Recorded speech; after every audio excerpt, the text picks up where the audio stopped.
in, everyone. So Waves Plays Lads. Love and Depression. If we don't know each other, I am riding the waves. I am a variety streamer over on Twitch and YouTube. I stream 5 nights a week, 7 p.m. Eastern on the weekdays and 2 p.m. Eastern on the weekends. And in my off time, I like to have my feelings hurt by a game about dating men. I know there's more than that. Don't come for me. Today, though, we are doing Zayne's third myth. Zayne is my boy. I love him. He is my first main. My second main is Silas. And yeah, I have seen Zayne's other 2 myths. I have yet to see this one. I've been kind of putting it off. And I decided today's the day we get emotional damage and we say, fuck it, and we do it anyway. Oh, Chad, I don't think I'm ready. I don't think I'm ready at all.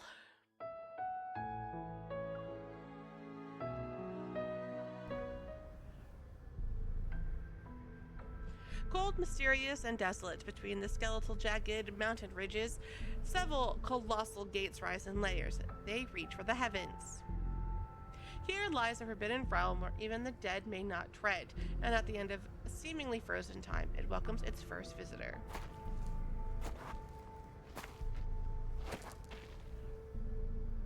You are a supreme deity, the embodiment of annihilation and divine punishment. You possess unparalleled wisdom.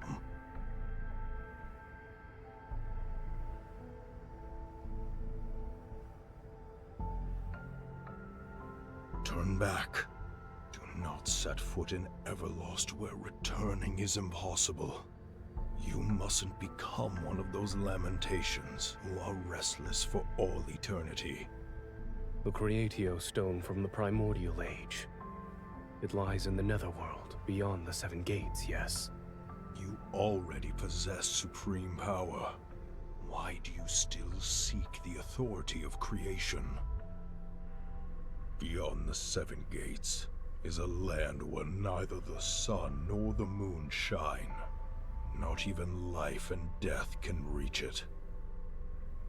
Your hands may be capable of bringing about the destruction of countless eons, and your divine gaze may see the end of time. Yet once you set foot in this realm, your divine authority and radiant glory will turn into flowing sand. That price is insignificant.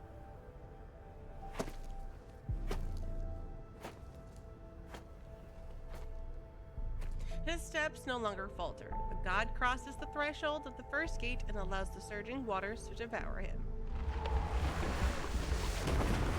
In boundless chaos, time and space whirl and surge. Only an amber-like world remains, nestled within the barely perceptible crevices of the void.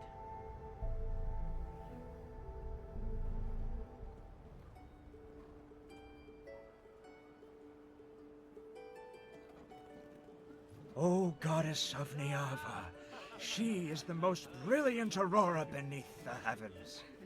We shall sing of her divine name that never fades.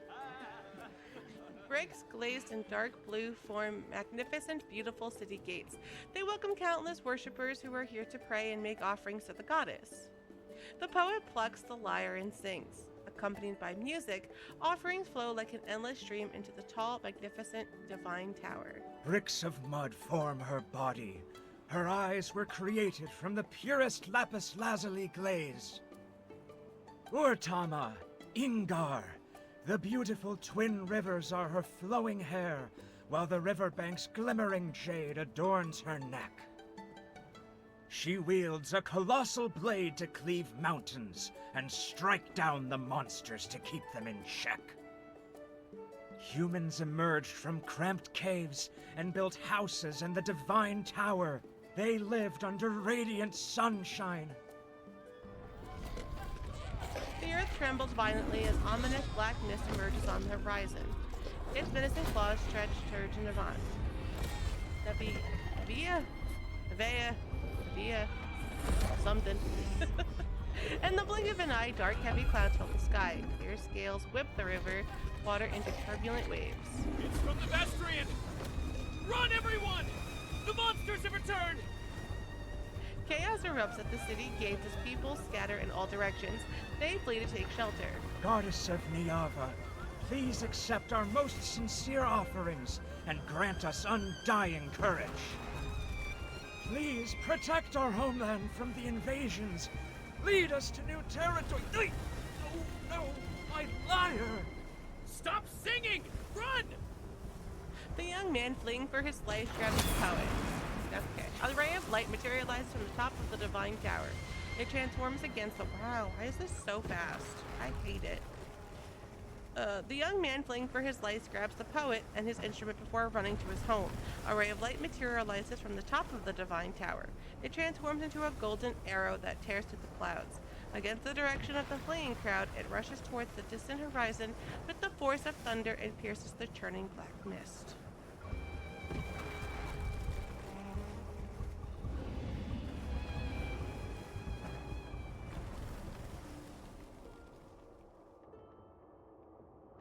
The rivers Urtama and Ingar return to tranquility. Under soothing moonlight, Niava falls into a deep sleep. The golden arrow from that ray of light rises once more from the horizon and touches the night sky. Moments pass, then it falls into the silent divine tower and slowly transforms into an injured figure. The wounds spread across my body and form eerie golden patterns. Aside from the pain, I can no longer feel anything else. The black mist that clings to me is entwined around my wounds. It silently erodes my consciousness. I try to calm my rapid pain breathing and barely manage to prop myself up with my sword. Why is this body becoming more fragile? My Niava is an extremely delicate world. It and its citizens need me. But the only one who can help me and save me— I grit my teeth. I don't want to say that name.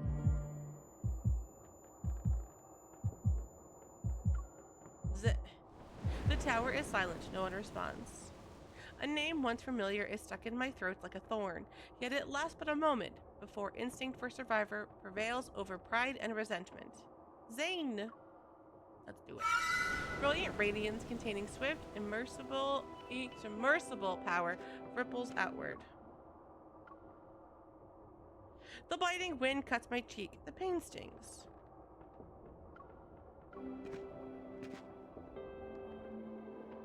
I have told you many times, the Vestrian is not a place for the living. You shall never get the chance to return should you cross the thorny barriers again. You know my connection to this world runs deeper than blood, and yet, why do you want to destroy it? Dizzy and in pain, I collapse, but he catches me.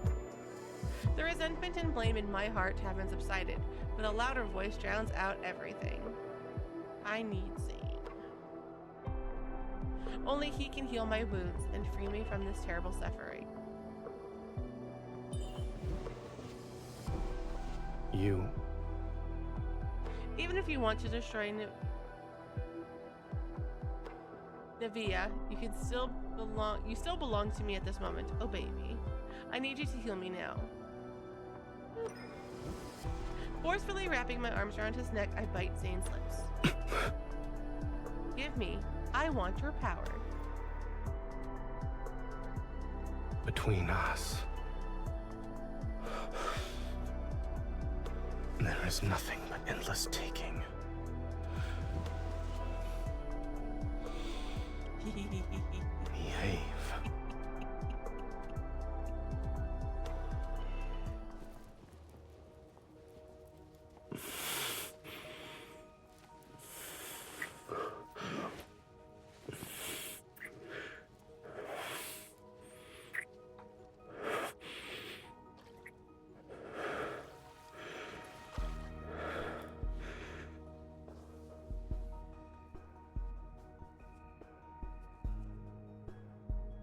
Your injuries. This is your resistance against me? Command power. They're all because of you. To seek help from the gods, you should let the gods hear your supplications. I am a goddess. Understood. Feel this, and remember what I'm giving you.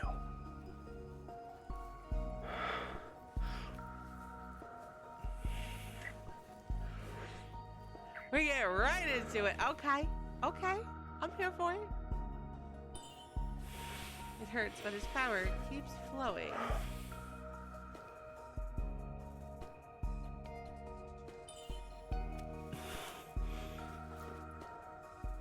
Focus.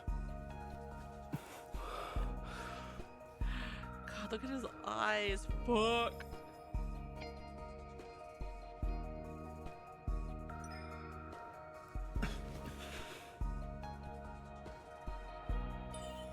Don't even think about making me obey you. All of this is what you wished for, no?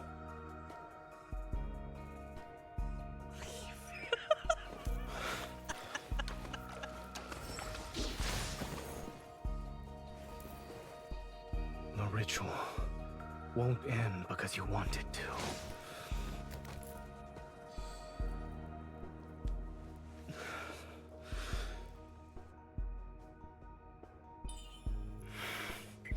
Zayne. Accept it. This is a power only you can possess. Oh, fuck.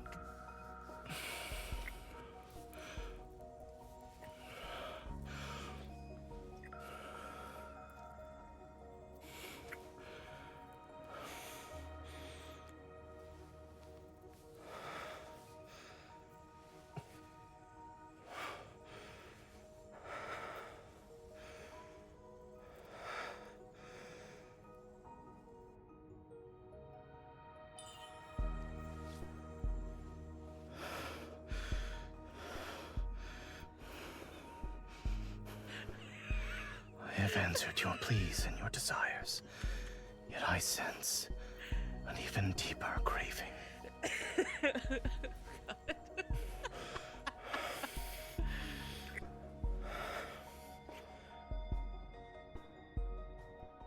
Oh shit! I am sweating over here. Jesus. Oh my god. Just gonna take Melody off real quick. Oh.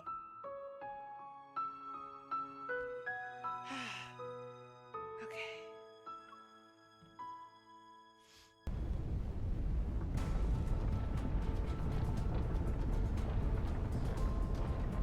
The last ray of heavenly light is about to be devoured.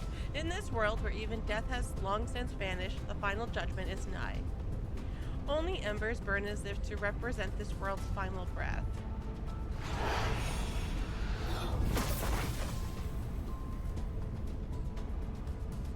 The natural order of fate is no more. Stop clinging to what remains.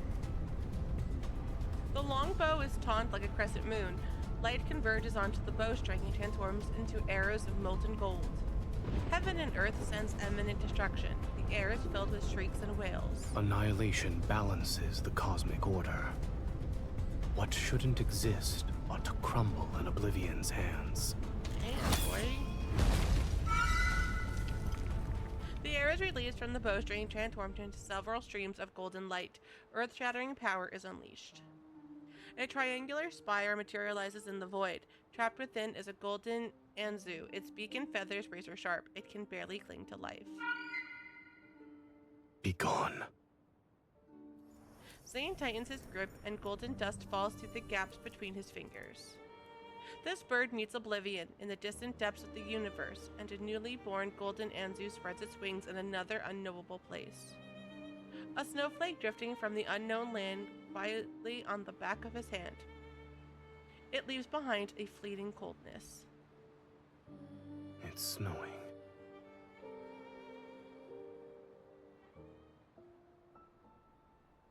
Sunlight filters through magnificent curtains and casts shimmering ripples across the pool. Within the empty hall, only my footsteps break the silence. The cracks in the blade have been repaired as well. I swing the sword. An abundant power reverberates throughout the divine tower. Even my body trembles slightly. Within that brilliant radiance, another power has coalesced aside from my own aura, one whose depths are more unfathomable. Zayne. We've known each other for so long that numbers are meaningless, and we once shared what seemed like the most intimate of touches and tender moments. Yet when we let go, it's as if only confrontation and estrangement remain between us. I turn towards the golden spire standing serenely in the depths of the divine tower. The Angru Spire, containing all of the universe's realms within, is the divine artifact Zayne treasures the most. Several golden Anzus, their beaks and feathers sharp like knives, circle around it. Another one flies in and disappears in a golden glow. Where's your master? The Angru Spire won't answer me. The corners of my lips curl up. His absence is only to be expected, otherwise he'd try to stop me. It's only natural that I protect Navia and save my people, yet he is determined to lead Navia toward destruction and annihilation. A golden Anzu lands on my fingers. I let it nuzzle my hand and exhale. When we first met, he promised to make all my wishes come true and stand by my side.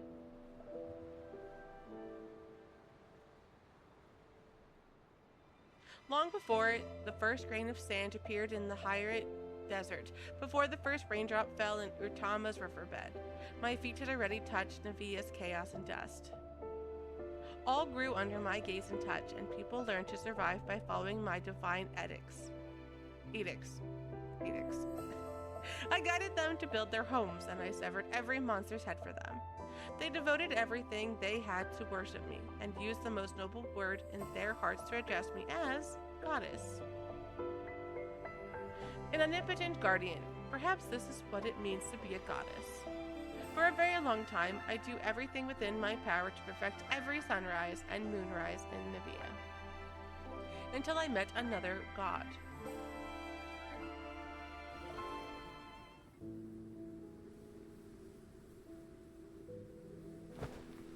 Oh, Niava. Mother freaker. I can always think of it when I don't need to say it. God damn it. I jumped down from the boulder. The god, whose name was Zayne, withdrew the angry spire. His expression was colder and harder than stone. I have declined your offer more than once. I shall not carve my name upon your destiny stone. No, why not? I don't even know what that means. I let out a derisive snort and drew my sword in an attempt to strike, but the blade's light had vanished without a trace before it could even reach him. See, with your immense strength, you could be a guardian of Niava. I can tell you don't belong here, yes, but you're like the sun that belongs to another world. If you don't carve your name upon the Destiny Stone, you'll disappear like sand. Once my name is carved into it, the trajectory of our fates will be inseparable. Are you desperate to forge an important covenant with a man whose name you only know? Why not? I told you my name too, did I not? You're willing to go to such lengths to make me stay. All for the sake of protecting these mortals? His intense gaze fell on me. For some reason, there seemed to be a trace of anger? Correct. Don't you think humans are fascinating creatures? Despite having lifespans as fleeting as shooting stars, they create so many wonderful things and have astounding ideas. I almost forgot. You've always been like this. You never change. Thank you. I take that as a compliment.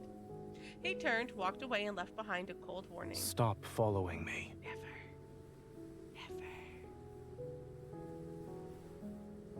Of course, I had no intention of listening to him. In this land, people passionately pursue what they desire.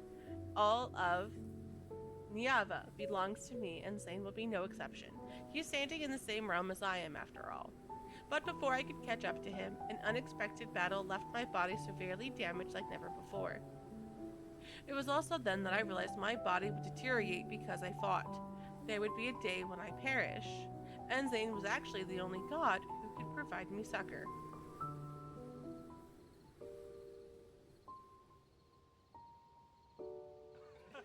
The season's thread are woven by your hand. The scales of creation rest within your wisdom's palm. I leaned back on the rattan bed and stared at the distant firelight and crowds, while humming along to the hymns that drifted over intermittently.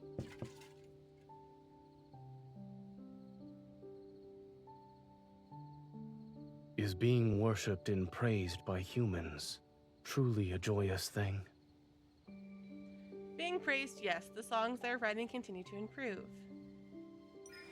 I shifted to the side so that there was room on the bed, then I pulled Zayne down to sit. He still maintained that cold, indifferent demeanor. He brushed aside the sheer fabric draped over my shoulders. You're willing to risk your life in endless combat just for insignificant praises. Zayne, are you saying this because you don't like my people, or are you concerned about me? Neither. Rude. He scooped up water from the jar to wash my skin that had recently healed. Then why did you rush into that black mist to rescue me? Your questions seem endless. Which means you'll have to get used to it. Although I was concerned about the black mist that appeared, I decided to focus my efforts on convincing Zayne to stay. He possessed power that even I could not match, and he could heal my body. I couldn't let him slip away. Shouldn't you reconsider my offer? We're more than strangers who know each other's names now. I gave him a meaningful look. When he had healed me, I had been somewhat unconscious. However, I remembered more than he thought. I don't need you to care for me. Rude! Let me love you, goddammit! I grabbed his hand and sat on his lap. According to Niava's laws, you belong to me. You have no right to refuse. Do I look like someone who follows those so-called laws? I smiled and kissed his eyelid. You can push me away. You don't know anything, yet you dare to open your mouth.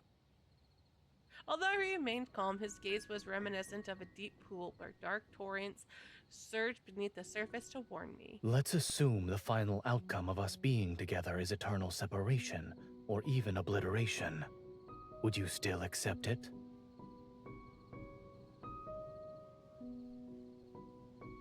You and I haven't even experienced a beginning. Why are you already thinking about our ending?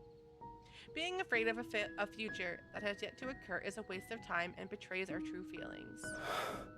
Then enlighten me. I'll lend an ear to your desires. Give me your fate. Zayne, give me your name and your fate. I recalled the vows people typically said when proposing and hastily picked one. I shall be unwavering and everlasting. I'll treat you well. This one's better. I shall be unwavering and everlasting. I swear in Yahweh's name that I shall be unwavering and everlasting. There won't be any regrets. Your vow is rather ordinary. Rude. Just love me. He finally took my hand and slowly spread his fingers until they were intertwined with mine. If I agree, then I want you to stay by my side forever. Starting from this moment. Okay. Promise. Starting from this moment, I shall forever remain by your side.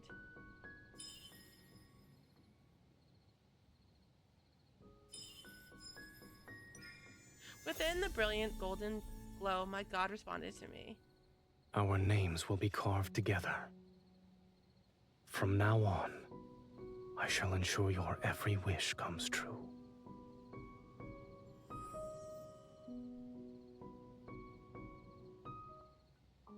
Our vow still echoes in my ears. On the Destiny Stone, our names remain closely intertwined.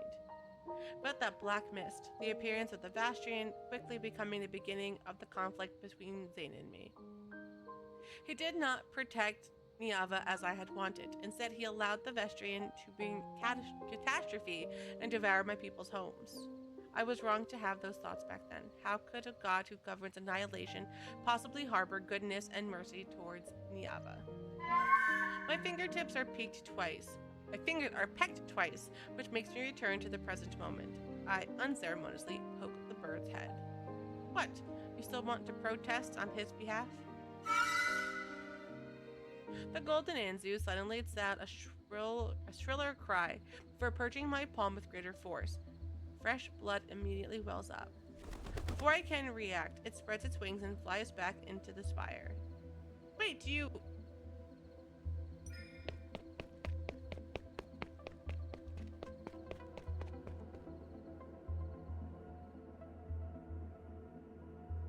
In this empty ethereal space, golden light flows like a river. It constantly shifts into intricate patterns. I'm inside the Angru Spire? That golden Anzu. My instincts make me immediately chase after it, yet when I finally see it, I watch as it plummets into the void, and fierce flames erupt where it falls. The bird is reduced to ash and smoke. A sudden sharp pain shoots through my heart, and I clutch my chest. Something strange appears on my palm. I open my hand and see the bloody marks left by the golden Anzu's beak. They dry and solidify into a crack across my palm. Then how did that affect your chest?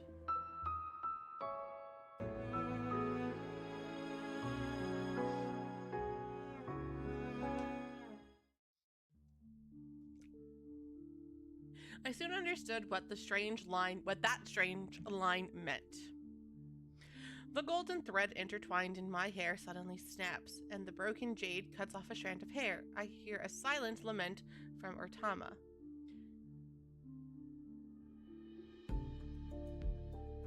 And my brain blanks. Yava's rivers, Urtama and Ingar, are akin to the two most vital arteries in the heart. But now that one river has stopped flowing, the body called Niava is about to lose life's luster. I must save Urtama. As always, the sun rises. It shines on everyone's faces and on the river water that lies as still as a mirror. What are we supposed to do if the river stops flowing and dries up? Don't worry.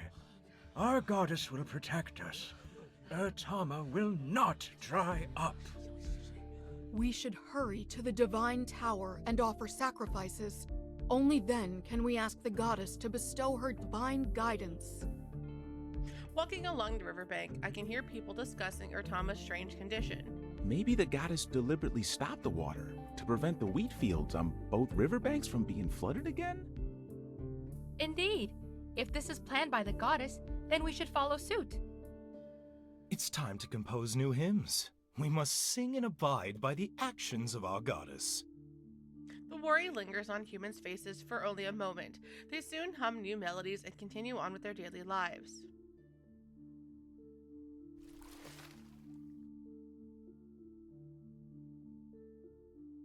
I stir the river water. Ripples spread across the surface, but they vanish in the blink of an eye. They're disappearing too swiftly. This matter isn't simply a problem with the river's flow. Something is messing with Urtama. Zayne throws several small stones. The ripples are fainter and disappear faster. How strange. The river water is stagnant. Is this truly the goddess's will? It isn't. At least I believe it isn't. Zayne is the current ruler of Niava, and the only person I associate with. However, I only tell her that I'm the goddess's messenger. I always disguise myself as an ordinary person when I meet with her. The goddess should already be aware of Urtama's condition. She won't let disaster strike. Of course. Everyone in Niava believes our goddess shall give her blessings and protect us from evil. Even the most unruly waters will inevitably yield and obey her.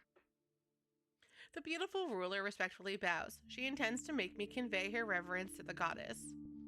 That mischievous mirth I know so well appears in her eyes. I wonder, how is our goddess? Have our offerings of gold and jade brought a smile to her face? She is well. Why do you ask? You've told me before that she is deeply troubled because of a man. It's always because of a man. Men just bring ladies all the problems. Back then, it was because I wanted to break into the Vastrian. Zayne and I didn't speak for a long time. It just so happened that Zamira was leading a group of worshippers to the Divine Tower. I couldn't help but share a few things. I didn't expect her to still remember. It wouldn't be appropriate for me to inquire about such matters. I tried to gloss over it, but displeasure and helplessness surfaced in my heart once more. After treating my injuries, Zayne vanished without a trace again, and at some point, he also took the angry spire from the Divine Tower. He certainly returned to the Divine Tower, yet he won't even see me. How infuriating. But I'll admit, I have never truly understood him. In addition, I even know less about what he wants to do. That man must be exceptionally outstanding to win the goddess's favor. Beautiful roses always have sharp thorns, but everything under the heavens belongs to our goddess. A mere man will certainly bow down at her feet. You're right, our goddess is omnipotent. She will never admit defeat in front of him.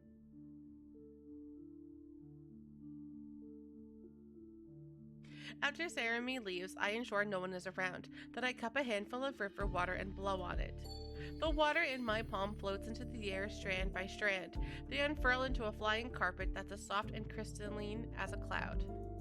Take me to the upper reaches of Urtama.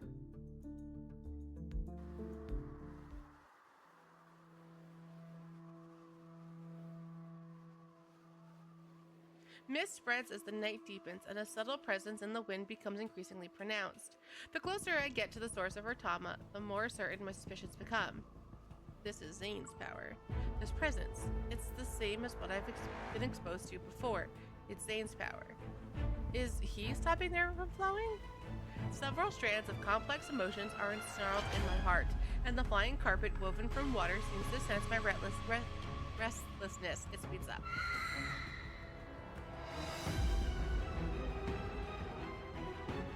Suddenly, the river's surface, shrouded in mist, is slashed by golden blades as several golden Anzus soar. Golden Anzus, Zayne is here. They fly without delay as if something urgent is driving them forward. Seeing that I had caught up, the golden Anzus cry out as they change direction. They quickly head towards the river.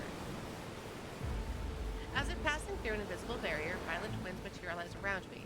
They stir the water to create towering waves. At the end of the river's source, a monster covered entirely in crystals is entrenched. Strange, chaotic streams of light swirl around its body. Its mountain-like physique is blocking the water's flow. No wonder the water is stagnant. It's hideous and unlike the ones in the Bastion. The god who has been pursuing it wields his bow as it floats in midair. The mist is stirred and it swirls around his body. Under dim moonlight, Zayne's expression is cold and ruthless. His golden arrows are aimed at the injured, roaring monster standing in the water. This is where you shall perish. Struggling is a futile endeavor. The severely wounded monster attacks frantically. I quickly leap into the air while the flying carpet... You shouldn't have come to God damn it. I quickly leap into the air while the flying carpet gets smashed into the water. this place. Leave. Zayne keeps his gaze fixed on what's ahead. One hand holds his bow while the other traces gold runes in the air. He intends to teleport me away. Isn't this my land, though? I have no interest in staying. I can be anywhere. All of Niava belongs to me. I can be anywhere in this world if I so wish. Over here. Don't give it another opening. Oh. It did something. I grab my sword and fly to Zayne's side. The monster pivots and charges towards us. Perfect. Let's see how sharp my repaired sword is. Zayne raises his hand and summons an angry spire. Brilliant light spills out from the golden divine artifact. A burning mark is etched into the monster's body. Aim for its weak spot. I see it.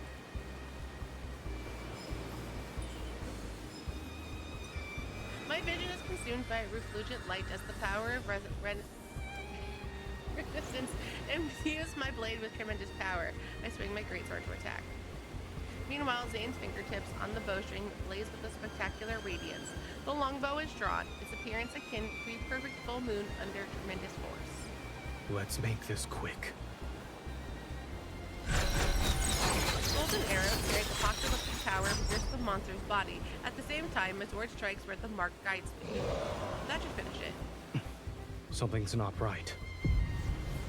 Violent tremors accompanied by agonizing roars shake the land as the riverbed and the area under the monster crumble. The dying beast bursts forth with terrifying energy as if it's trying to devour the space around it. Go. Several golden runes quickly become entwined around my body. They're about to push me towards a distant place. By some uncanny impulse, I tightly hold onto his hand. Our surroundings disappear like rushing river water during our rapid descent. Before my consciousness is devoured by boundless darkness, I only remember that trace of warmth I'm clutching tightly with my fingers. I refuse to let it go.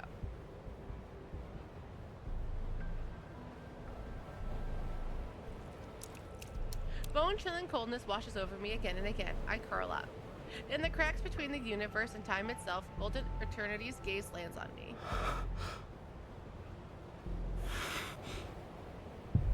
Who? Is that my name? I want to see the voice's owner, but a hand suddenly covers my eyes. There's no need to rush. You need to sleep for a long time. The cold sensation fades, warm golden light envelops me. There will be a day when we meet again. Ow, shit! Ow, shit!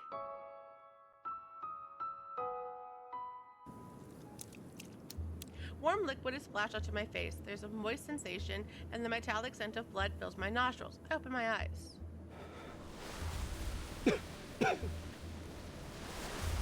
If you had woken up any later, you would have been swallowed by the sea of sand.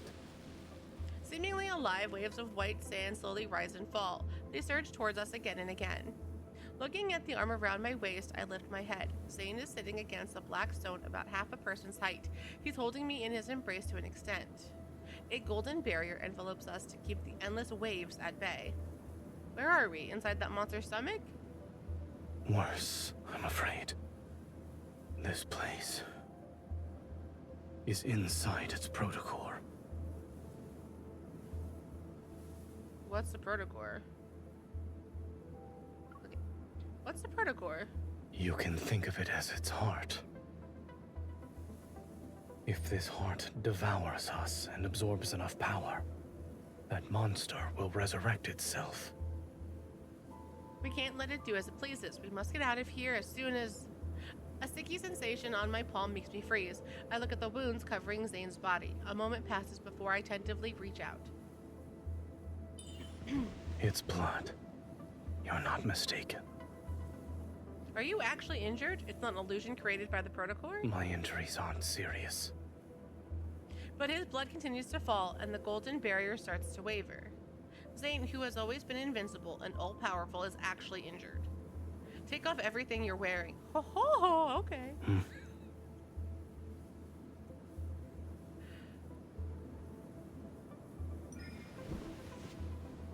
Seeing him not move, I use one hand to tear away the remaining clothes on his body, while using my other hand to retrieve the water pouch from my waist. I pour water over his wounds. This is holy water from the tower's pool. Once the bleeding stops, you should feel better. He lowers his gaze and watches me wash away the bloodstains and dirt from his body. You also healed me like this when my body collapsed for the first time.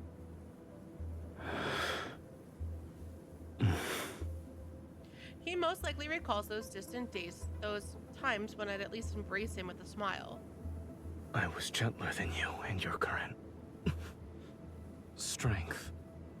You have more words that will incur my wrath? I don't know what I could say that wouldn't make you angry. I let out a soft hum and grab his hand.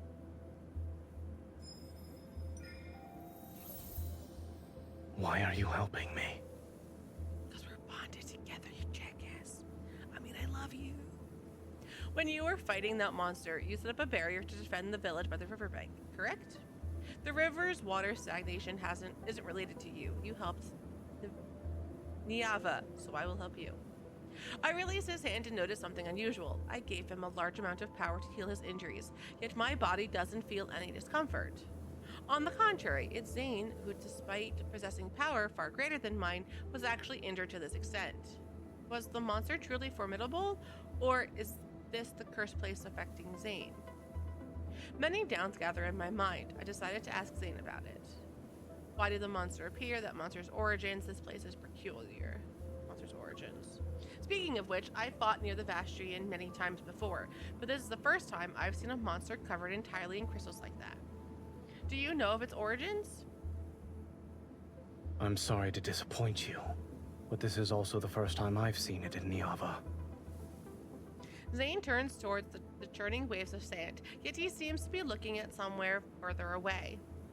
I follow his gaze, but there's only an endless expanse of white. Hopefully, it'll be the last time too.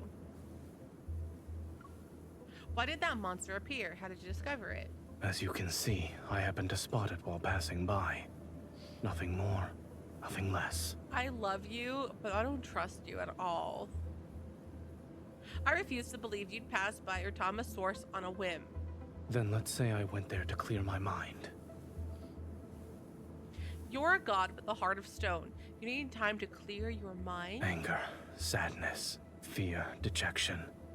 I can perceive the same emotions as you. I can't tell. Oh god. Okay, I'm a bitch. I'll admit it. Don't you think this place is very peculiar? My body, which constantly needs to be healed, is unharmed, but here you are, covered in wounds. I suppose this place likes you more, so it wants to devour you more. That depends on whether or not it has the ability to do so. Zayne traces another rune in the air, and the barrier immediately becomes wider and more expansive. It envelopes a larger part of the desert. I need to recover my strength. Don't leave until then. Nither, do you know how to leave this place? I don't. So we might as well destroy it. How is that difficult? We don't need to wait for you to recover your strength.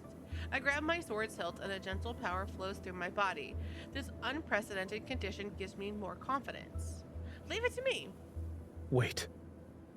Oh, I'm gonna fuck up. God damn it. I stand on my tippy toes and immediately transform into a golden arrow. I swiftly ascend toward the night sky that's as black as ink. 1 moment later, Zayne watches the golden arrow fall like a meteor. It returns to his side and transforms into a figure he is most familiar with, Dust and Sand Swirl.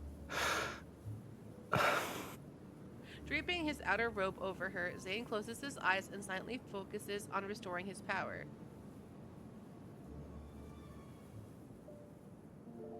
Zayne spends the day meditating to heal his injuries. With nothing else to do, I can only wander around the desert that's covered in golden light. Within this strange space, there's no distinction between day and night, and the color of the sky isn't clear. There is only a faint strip of white behind the distant clouds. It could be the outline of a spire's top or a broken crescent moon. I built a bonfire. While I'm listlessly piling up sand, Zayne quietly sits down beside me. The Divine Tower? Correct, and it looks like your injuries have healed to some extent. Zayne opens his palm, and the angry fire manifests above it. Aside from the light being somewhat dim, there are no other abnormalities. Here, and some water. He looks at the water pouch I'm holding but doesn't move. My hands hurt. Haven't you recovered? Do you typically argue with the injured? Open up. I will feed you like a baby bird.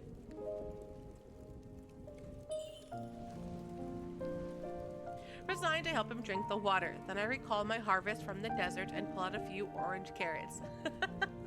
I can only find these. There's nothing else that's edible. Eating something might help you recover faster. That won't be necessary.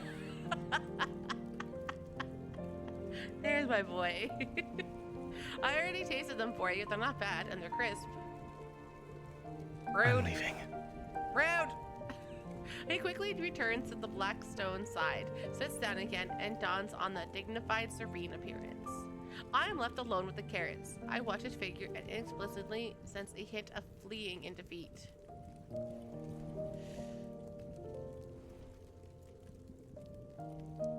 Two days later, I lose interest in sand art once I build an entire city saved out of sand. I soon find a stone slab. There is no sunrise or moonset here. Keeping track of time is meaningless. I'm not keeping track of time. Then what are you doing? I'm drawing you. I blow away the debris and dust. I point out the crooked lines that vaguely resemble his figure. This is how you appeared when you were injured, and this is you just when you let me give you water. Over here is how you looked while recovering. When we return to the tower, I'll put it in the most predominant place. You'll remember such disheveled moments whenever you see it. Childish. Let me show you something that's not childish then. Using my memory, I carefully draw symbols in the sand before me. Several rocks here had these. It was almost like someone carved them. Assuming they're text, these symbols don't belong to the Navan language. Can you read them? This space doesn't truly exist. It's simply a shadow cast from somewhere else. These symbols might be from the past, or perhaps they exist in a more distant future. When it comes to the area that we're in, I have to not look at the name, otherwise my brain can't form the word and the pronunciation, and it's so aggravating because I does it a couple times with different words. In either case, they're of no use to us. Are you saying that everything we're seeing and touching is an illusion? No, you can actually die here. Cool, cool, cool. Love it, love it.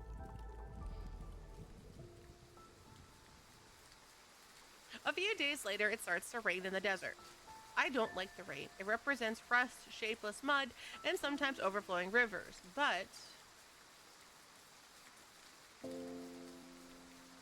the rain here is beautiful. Countless fluorescent blue raindrops fall like stardust from distant realms. They cascade through golden halos, and their splashes leave shimmering glimmers. If what you said is true, then do these droplets also come from the past, or the future perchance? Neither. They are time itself. I don't understand. He raises his hand, and the angry spire gleams with golden light. It's more brilliant and dazzling than ever before. In other words, Zayne has fully recovered. We'll leave once the rain stops. Alright. How strange. I don't feel the joy I expected. There's only a subtle melancholy. When we return to Niava, will we go back to being how we were before? What do you mean? We'll only appear to be cordial when the reality is we're emotionally distant, like strangers. Do you want us to be like that? I shake my head. I know you have things you need to do. There are secrets you can't discuss with me. But I've also speculated countless times. I thought maybe you never truly intended for Niava to be destroyed. After all, there are many things you wouldn't need to intervene in. What is the answer you desire? I hope I'm right. Maybe I was wrong.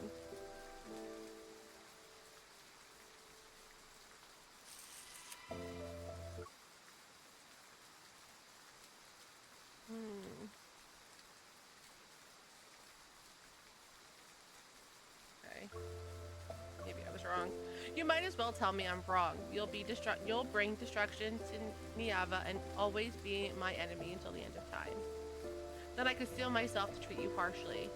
I speak coldly to mimic Zayne's tone. Unexpectedly, he shows a hint of amusement. I don't intend to let you fulfill that wish. I also don't want you to always be angry with me. The rain's gentle pitter-patter has ceased before I realized it. The clouds have thinned, and that white glimmer has become a little more clear. Zayne withdraws the golden barrier. Perhaps sensing its impending destruction, the desert falls into unusual silence. Go back. Niava is waiting for you. Once the last word leaves his mouth, a tiny cold droplet suddenly falls into his palm. What's that? It's snow. What's snow? I've never seen it before. Your Niava doesn't have snow. After the first one falls, a multitude of those cold, white, flower-like speckles drifts down. My attention shifts to this curious phenomenon as I catch the cold descenders and note their appearance. All of them look different. Every snowflake is unique. It's similar to how every person in this world is different? The snowfall grows heavy and shows no signs of stopping. It mixes with the white sand and doesn't melt. I crouch down and scoop up a handful. Pure sand and snow. They're indistinguishable from each other. Once they fall, they're fated to melt. Everything in existence cannot escape decay and annihilation. He holds my palm, and the cold wind immediately blows away the sand and snow from my hand. But destruction is the only force that can bring about a new life, yes? I catch a falling, icy droplet again. Like Niava's denizens, the weeping that accompanies death resounds as a new life cries for the first time. It's time to go. The angry spire raises from his hand, its massive body settling into the snow-white sand and manifesting a brilliant golden magic circle. As soon as I reach out, Zayne tightly grasps my hand. The warmth he transfers dispels the cold from my fingertips. When I step into Angry Spire's magic circle with him, I look back at the heavy snow that's gradually covering everything behind us. This snow is unworthy of your affection. The violent tremors and blinding white light make it seem as if the world is collapsing. Then I'm pulled into an embrace that's as cold as snow.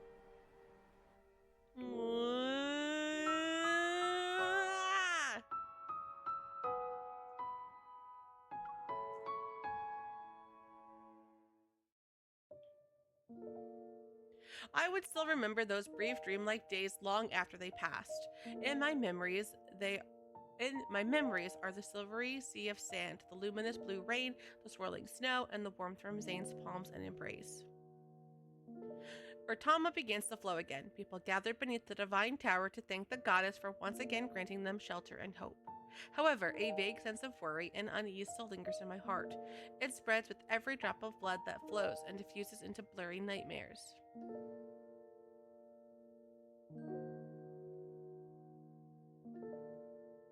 Are you awake? Yes?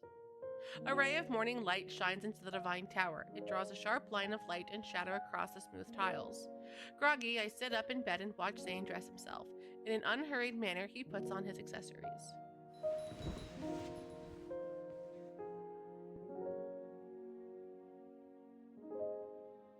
You had nightmares last night and cried out in your sleep. Well, is that so? I don't remember anything. I suppose I did have a dream. It's most likely a terrible one, which is why my subconscious doesn't want to remember it. What did I say? I only heard you cry out, Niava. Then... you gave me a good wallop. You probably deserved it. I love you! Truly, where did I hit you? Let me see. Here.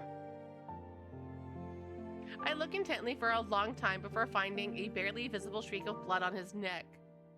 Would I bite him? Jesus. Ouch.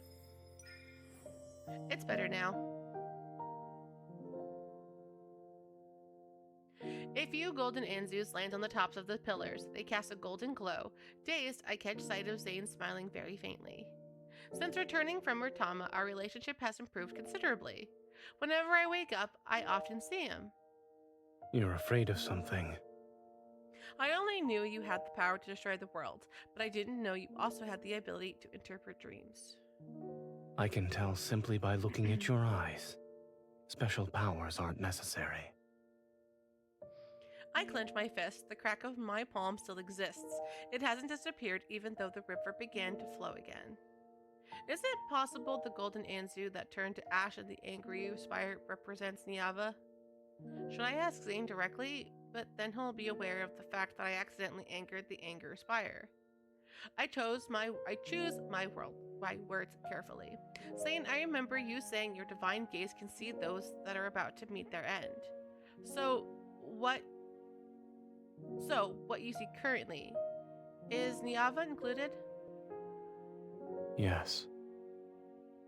I see. I nod. For a moment, I can't think of anything else to say, so I can only respond with silence. I thought you'd be furious. I am the goddess who protects Niava. If I lose my composure, then Niava's future will fall further into a pit of hopelessness. Besides, didn't you say that you wouldn't let Niava be destroyed? Can I assume that? I smile and place both my hands on Zayne's shoulders. The end you seek isn't necessarily set in stone. I'll have to be more careful with my words when you're around. But you also understand that without an end, nothing new can arise. This is the unshakable law that governs all realms. Do not even attempt to touch fate's forbidden territory. I'ma touch it. Such as the Vastrian. I sigh. My relationship with Zayne has improved so much as of late. I don't want to get into another argument with him again. I understand. I won't take any risks. I give him a hug before jumping down from the bed. Just as I'm about to head outside... Where are we going? My belt gets caught and I turn around. I haven't decided yet. Maybe I'll walk around and think about how to save Niava. Come with me then. He pauses, his fingers that rest on my waist falter before tightening their grip. He clears his throat. There's a gift I want to give to you. Okay.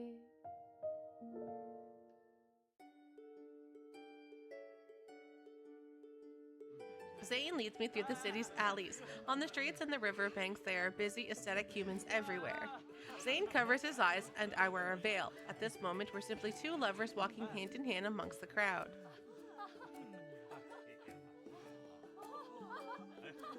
What is this gift? This is the third time you've asked this question. I'm doing my best to restrain myself for the third time. Curiosity about the gift overshadows the slight unease in my heart. Yet what I'm more interested in is... giving gifts isn't something you do. Where'd you learn this from? Many humans do this. It's not hard to learn. While speaking, he walks to a wooden stall and lifts the grass cloth curtain that provides shade. Is Sagria here?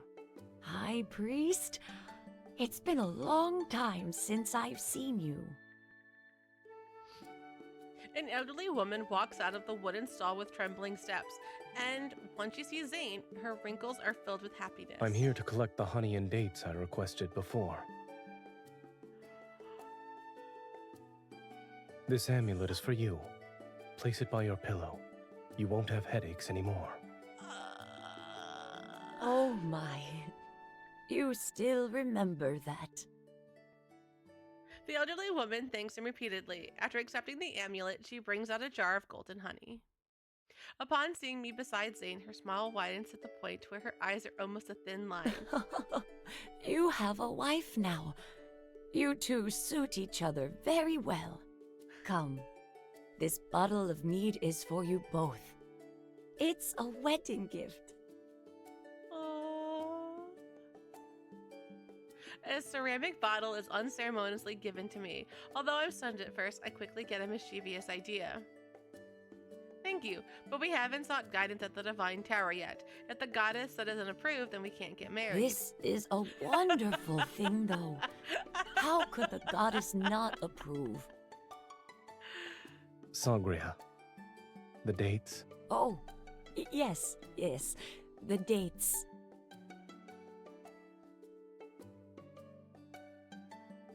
After bidding farewell to Sagria, Zayne carries the heavy dates and honey. He also takes the meat from my arms. Why did you buy so many sweets? They're for divination. We need to please the goddess. How can you be so certain that the goddess will like them? We can find out. He holds a date out in front of me. In all of Niava, Sagria's pickled dates taste the best. Would you like to try one? Full of anticipation, I eat the one from his hand. It's sweet enough to slay a goddess.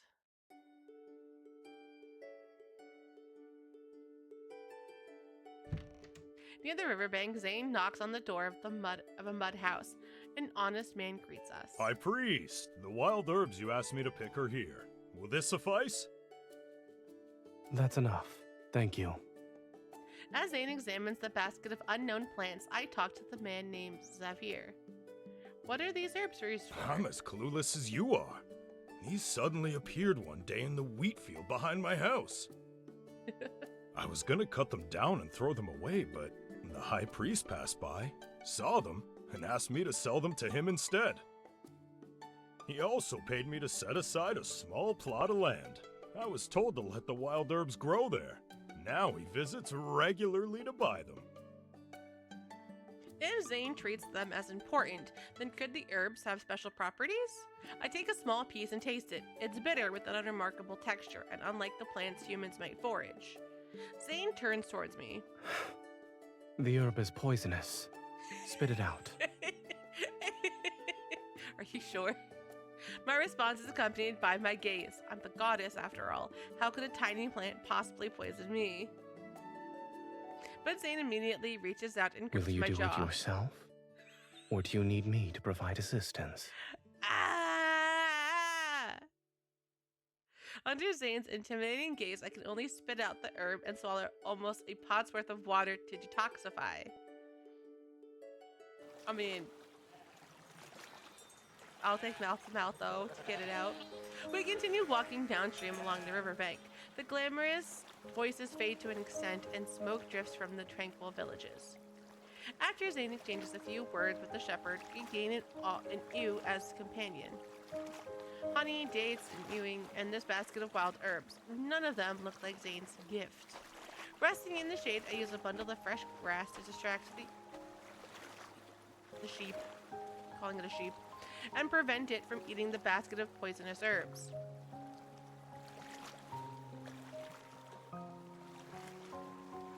Eat. Where did you conjure these wheat cakes from? I ran into an acquaintance earlier and they gave them to me. He spreads the honey he obtained on the wheat cakes and hands them to me along with a few figs. You know so many people. When you learned at the Divine Tower, were you befriending every mortal you saw?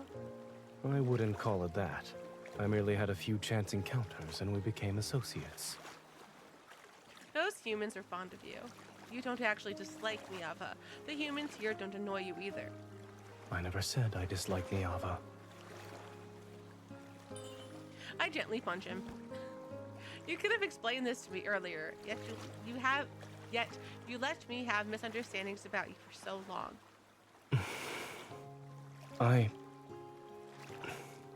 Yes, it's my fault. I feel like he's lying to me, but I don't want to call his BS. Unable to tell if I'm more annoyed or amused, I poke the corner of his mouth. Remember, your mouth isn't just for eating and drinking, it's also for explaining. And kissing me. That's a good option. I like that option. I understand. The sheep, having eaten her fill, settles drowsily by my feet and dozes off. I gently stroke the soft wool on her head. It's 100% a sheep. Now, can you tell me why you stopped me from entering the Vastrian? You're also letting it erode Niava. Zayne looks away and his fingers trails along a younger, tender sapling beside him. A tree's growth. From the moment it's planted to breaking through the soil, sprouting, growing branches and leaves, and finally taking root, watering, fertilizing, providing support, all must follow proper timing and the natural law.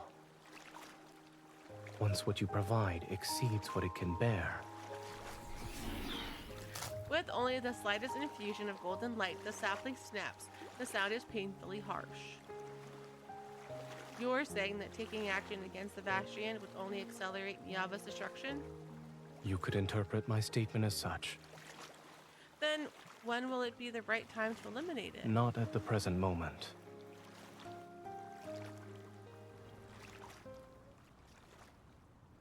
This place looks cute. After passing through another wheat field, Zayne finally brings me to our destination, a home that belongs to farmers. After unloading the items the sheep had been carrying, a weathered woman welcomes us into the house. High Priest, How has Nagan been these past few days? I followed your instructions. I carried him to the river each day to wash him and fumigated his room with torches. He's been awake for longer periods, but the evil presence on his chest still hasn't disappeared. Let me examine him first. She is an envoy from the Divine Tower. She shall bestow the goddess's blessing upon your child. I feel a gentle push at my back. Realizing what's expected of me, I nod respectfully to the woman. She wipes away her tears and bows to me in return. May the grace of the goddess descend upon this place.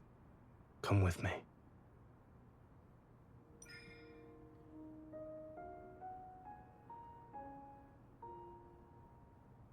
A clay lamp burns inside the mud house, its meager light revealing an unconscious child at the bed.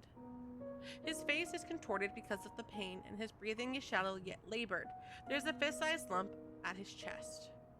I've never seen this kind of illness before. Unlike gods, humans fall ill in age. I've also listened to many people's voices praying for recovery at the Divine Tower.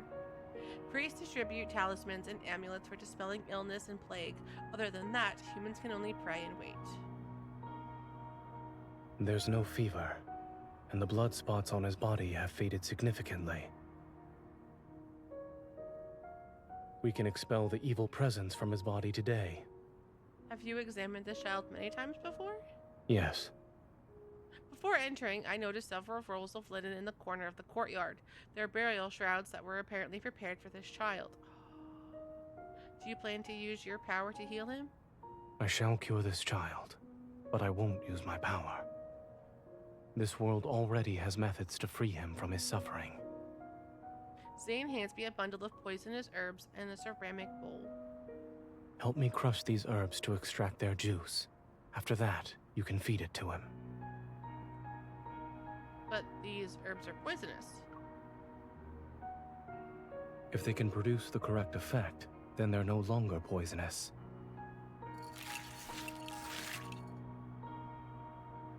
I feed the viscous juice to the child, then I turn to see Zayne taking out that jar of honey again. After driving away the evil presence from his chest, we need to apply honey. What you'll need to do won't just be bestowing the blessings of the goddess. Amidst the tearful prayers of the mother outside, Zayne heats a thin blade over the flame for a moment. Remember everything I do from this point forth. Uh-oh. I don't trust it. I don't trust it. I don't trust it. I don't trust it. I don't trust it. I don't trust it. I'm now worried for the child, and oh my god.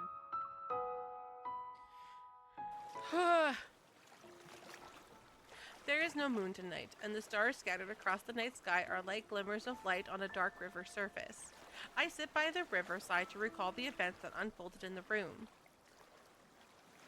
The toxins in the juice can temporarily numb his senses, so he won't be in too much pain. After removing the tumor and surrounding necrotic tissue, mix fine salt and honey. Apply the poultice here. This will help the wound heal. Then use sheep's milk to detoxify him and nourish his body. Zayne's voice was calm and quiet, his movements composed. With his care, the child's pained expression gradually disappeared. He will survive.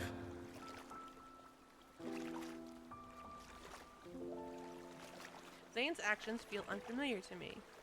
In the depths of my heart, there's always been a faint tremor. It's as if something is about to break through the soil and emerge from the earth. Clean his body every other day, but don't touch the wound. You can feed him more sheep's milk. Zayne gives the sheep to the grateful woman before walking towards me.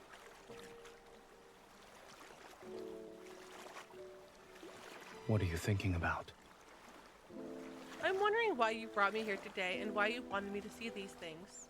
I used to think that illness, like death, was unavoidable suffering. Everyone was born to endure it. However, it seems that that's not the case. Illness doesn't stem from fate's punishment. It comes from every grain of sand, every breeze, every drop of water, every morsel of food we consume. Everything in this world could potentially become a source of disease. So if you want to cure it, you must seek answers from this world. I blink, unable to fully understand Zayne's words, but the trembling in my heart grows stronger. When you healed that child, you didn't use any divine power. That means healing can be accomplished by ordinary humans. Your people possess wisdom. They will do even better. He turns his palm over and the angry spire materializes in his hand.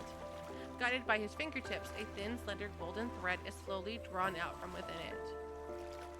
Give me your hand. This is my gift to you. The winding golden thread extends into my palm and touches that crack. Your gift has a name. The Principles of Medicine. When the golden thread intersects with the crack, a brilliant radiance suddenly spreads across my vision. Tell me, what do you see? I see a vast expanse of flames. The people of Niava have lit bonfires. Listen carefully. Why are your people no longer cheering? I can't hear their voices. Beside the bonfires lie countless people with agonized faces similar to that dying child. They're convulsing, struggling, bleeding from their bodies. Black clouds buzz and writhe around them. They're pulling torches from the bonfires to chase after those black clouds. Then they set them ablaze. The crimson flames ignite the black clouds, and they soar and shriek as they rush toward my divine tower. The falling sparks transform into flames that lick the hem of my dress. I stumble backward. The falling sparks transform into flames that lick the hem of my dress. I stumble backward and fall into the embrace behind me. Don't be afraid. Look down at your feet. I lower my head and see countless newborn green plants growing. They wrap themselves around the steps and cover the raging sea of fire. People harvest them, draw clean water, preserve the flames, and serrate sharp blades of fire. They do it in the same way Zayne did. All of this, everything you see, you can call it medicine. It's a tangible form of the principles of medicine. Knowledge meant to heal diseases and recover from plagues. From now on, your Niava will never again be driven to desperation by disease.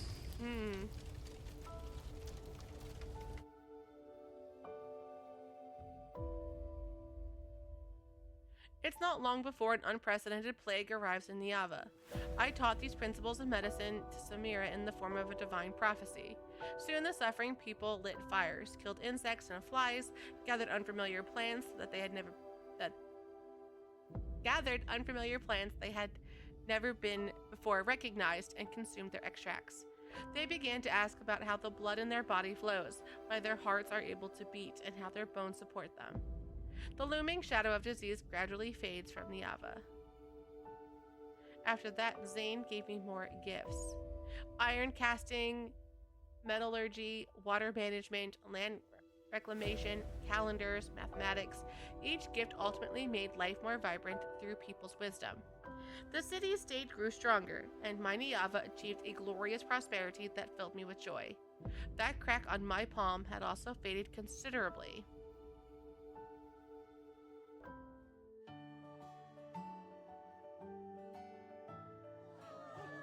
In the plaza before the Divine Tower, a massive statue of the goddess stands completed. The crowd bursts into enthusiastic cheers and cries of admiration. We crafted her body from precious lapis lazuli and traced her features in gold. Please convey our most devout love to the goddess of Niava. I have heard her response. She likes this gift. May her majestic radiance and glory be everlasting. And may she grant Niava eternal prosperity and splendor. Samara and I stand amongst the elevated crowd. Among the elated crowd, we smile at each other. And may this statue, like your appearance, never be touched by the erosion of time. Samara seems to have already guessed my identity, yet she never says it outright. I pretend to not notice her assumptions. Samara, no one can escape time's gaze. Then, I hope that in the days to come, your smile will remain just like it is today. I touch my cheek beneath the veil and suddenly clear my throat to suppress my smile. So, the man who troubled the goddess gave her his heart? Why are you always thinking about matters of love as the ruler of a nation? Love brings happiness and fills people with longing and fascination. That's what makes our goddess shine with joy. Aw. Under the bright, radiant sun, everyone is dancing and singing.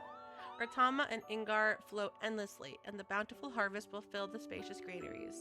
The city walls made of lapis lazuli and glazed stone become more magnificent, and the poets' melodious songs travel with ships to distant lands. I gaze toward the top of the Divine Tower. I know Zayne is also looking at Niava, at me. Ready to wave at him, I raise my arm. A sharp pain spreads from my palm and encompasses my entire body. An ominous premonition immediately wells up in my heart. I opened my slight trembling palm. That crack that has been troubling me turned into an open wound.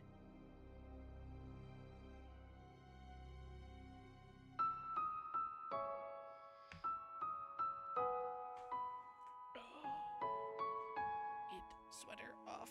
Need sweater off.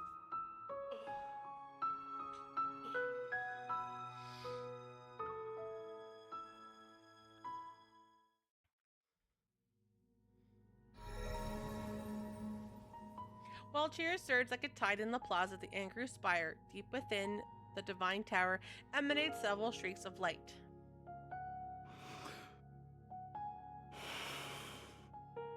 Zayne holds a fractured protocore, the monster that had been entrenched at Urtama dropped it. At the time, he followed the angry spire's divine guidance and traveled to Urtama's source to destroy the magical array he had once created there.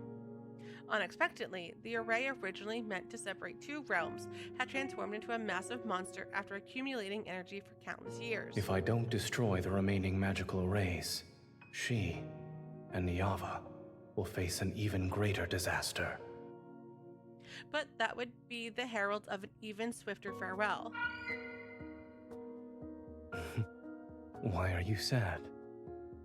Before everything was created, the ending had already been written. For her, its early arrival should be a better fate. The golden Anzu softly calls out as it flies away from Zayne's finger. It once again disappears into the angry spire, rotating ring of light.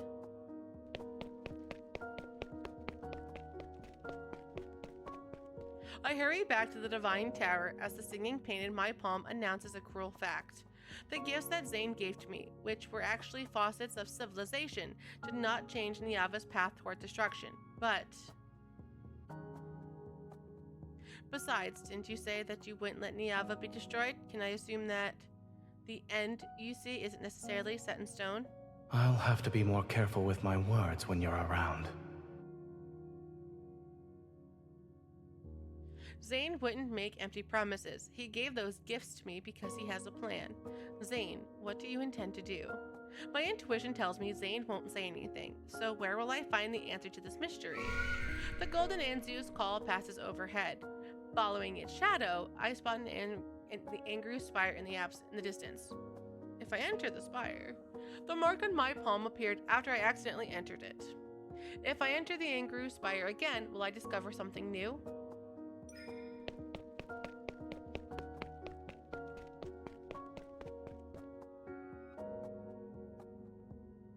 I failed to enter the angry spire. An invisible barrier blocked my path, and the runes that appear on it bear the same pattern as Zayne's golden ornament. Perhaps I need to obtain the key that opens it for Zayne.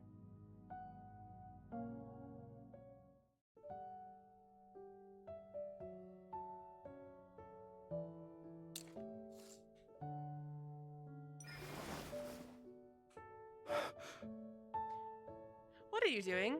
I wrap my arms around Zayne's shoulders and see him holding a reed pen. He's drawing on a wet clay tablet. The outline looks somewhat familiar. It reminds me of the new statue the humans carved for me. I'm drawing you. He looks at my eyes and eyebrows before carving two more lines. The statue is grand and beautiful, but the face is too rigid. It's lacking a certain charm. His gaze flits between my face and the clay tablet. Now I can say it's 70 to 80% accurate. It does look like me. You're unskilled. It does look like me. Niava's denizens have never seen your real face, but someone ought to remember your appearance. However, what they should recall with even greater clarity is everything you've done for them. My appearance isn't important. Humans remembering what the statue looks like is enough. Zayne smiles faintly and carefully sets the clay tablet aside. So this will only belong to me. I look at his chest where one pendant stands out conspicuously among the golden ornaments. It's the same as the runic pattern on that barrier of the angry spire. If I get it, I'll be able to enter. I feel slightly guilty, but I must know what Zayne plans to do. Otherwise, I'm afraid there'll be consequences I can never undo in the future. Zayne, there's a full moon tonight. Shall we go outside to look at it? All right.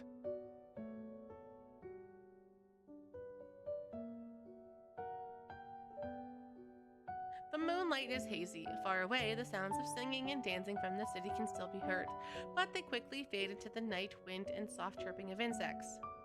On the terrace of the Divine Tower, I arrange the food I bought from the market on a table and sit down next to Zayne on the rattan bed. Try some.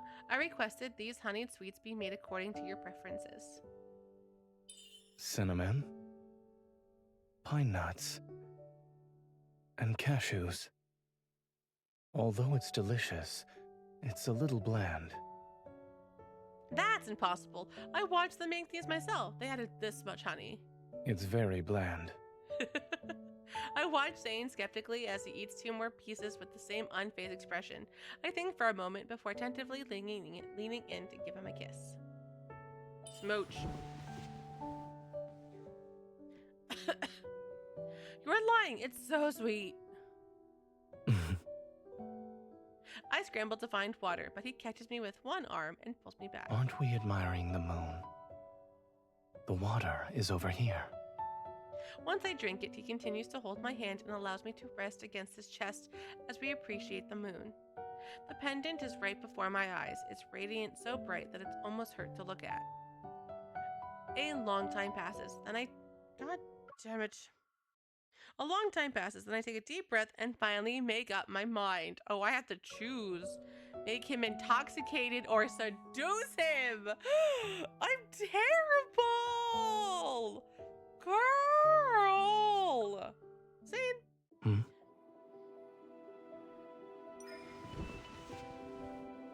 The moonlight is beautiful. Wouldn't it be a bit of a waste if we didn't do something?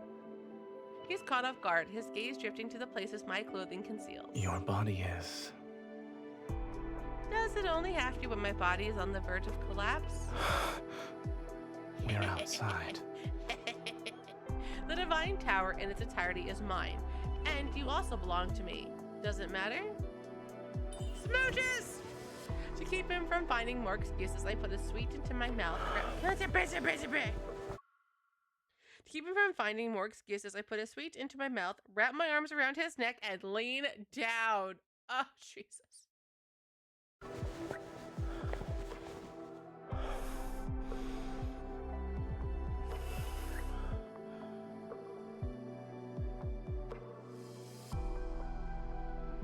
The sweet easily stirs up feelings of pleasure, but when savored more carefully, it becomes far more intoxicating. In the narrow space between our mingled breaths, Zayne slightly turns his head away to avoid my eager pursuit. The kiss that misses its mark lands on the corner of his lips. It draws out deeper, lingering breaths. Is this a gift for me, or a new punishment?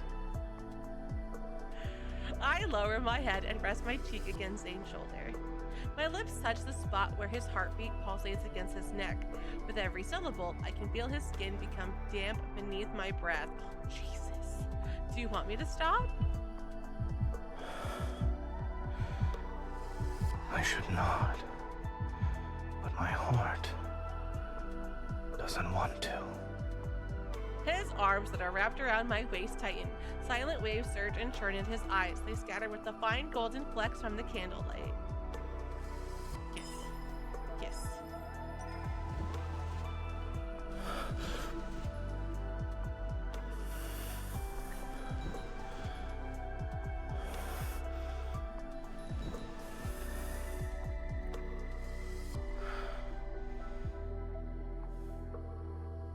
My name held between his teeth melts faster than the sweet on our lips and tongues.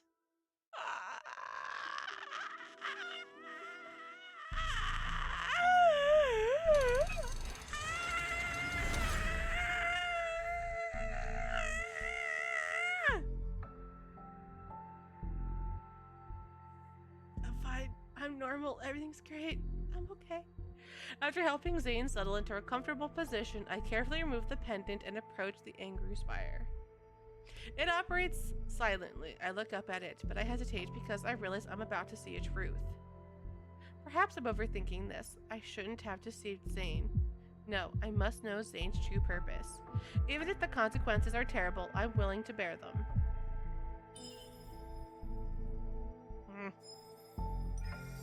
When the pendant touches those runes, golden flames spread out from the angry spire and envelop me. My vision blurs, my consciousness falls before this golden light, and the cracks of the world open before my eyes. Golden Anzus carrying threads on their beaks, fly past me. Each flap of their wings shakes off golden dust. Those particles gather at my feet and spread out into countless, endless rivers in the blink of an eye. Everything appears to be the same as last time, yet there are subtle differences. If the Angaru Spire contained all the worlds in the universe, then each river leads to a different world. But I'm not sure which river I should step into. I look at the wound on my palm. I hesitate for a moment before cutting it. As fresh blood seeps out, one of the golden Anzus turn towards me. The river it guides also pauses for a few moments. It's that one.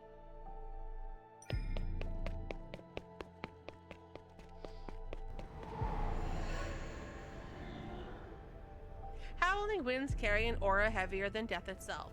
It pierces my body while hollow reverberations echo endlessly through the boundless darkness.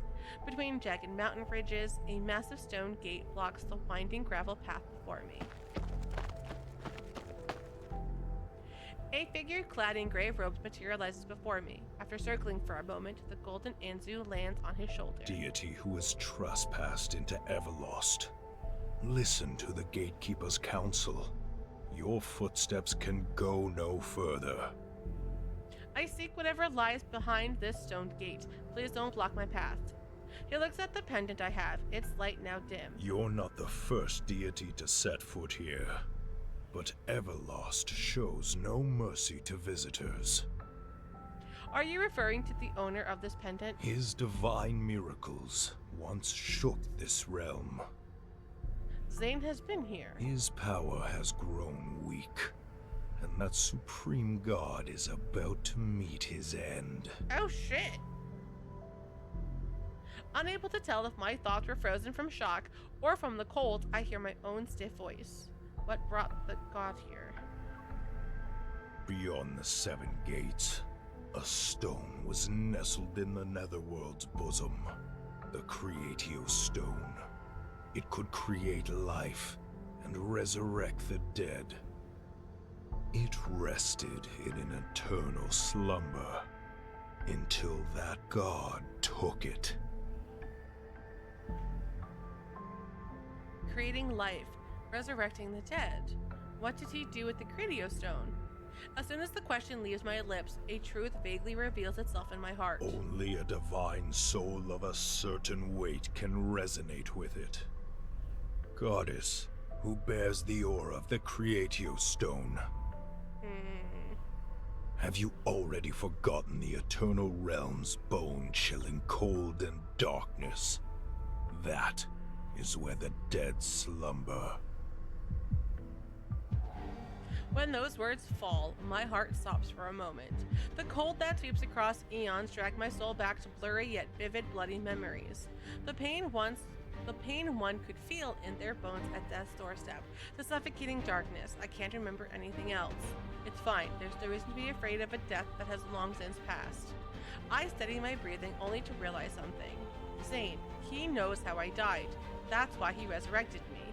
It seems our fates were already intertwined long before our first meeting in Niava. What price did he pay? The Creatio Stone is precious. When he took it, he must have paid an equivalent price.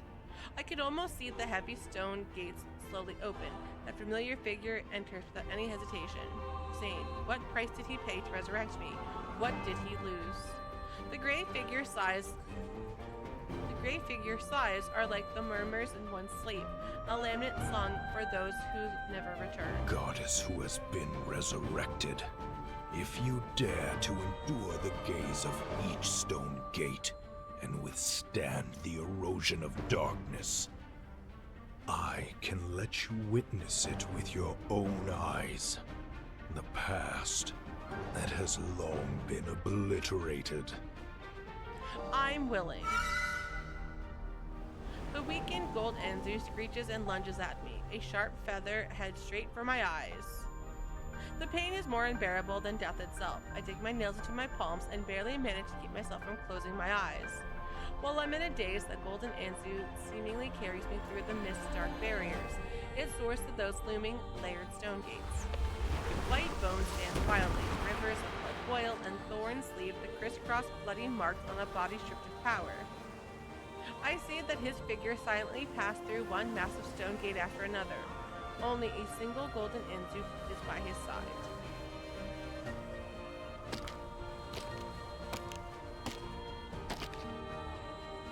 Warm blood splatters onto colorful flowers that rest on the countless bone fragments beneath his feet. It's quickly absorbed. Countless greedy whispers echo around his ears. They wait for the moment he falls so they can devour him. Zayne. You shouldn't have followed me here. My power is about to be consumed by Everlost. Leave. Before you're also devoured. Don't go any further. It's as if my spirit possessed the bird by his side. The words I speak transform into shrill bird cries that I'm unable to stop him.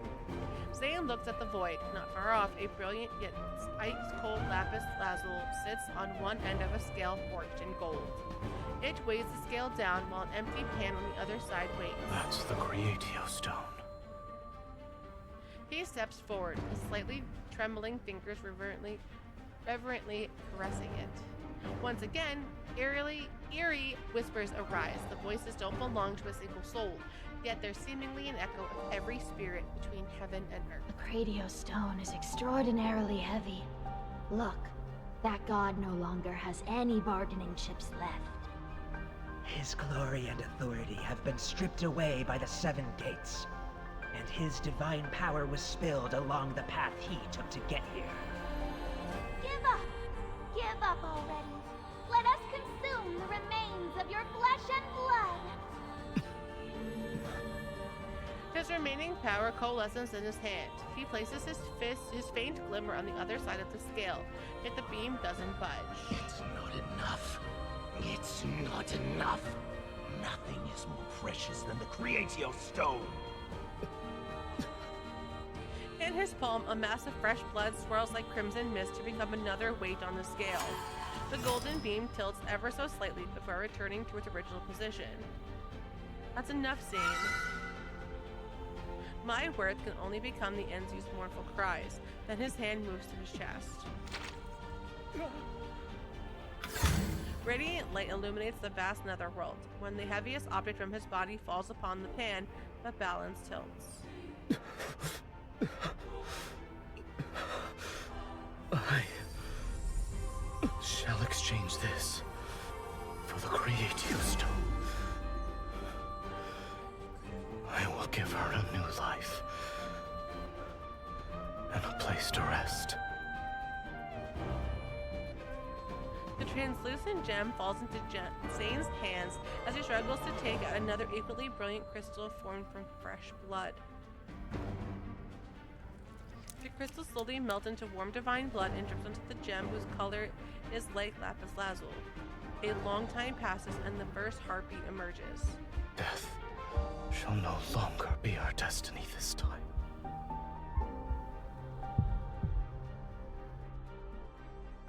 Oh shit! Oh shit! Oh shit! Oh shit! I feel like I spent a lifetime in the Angry Spire.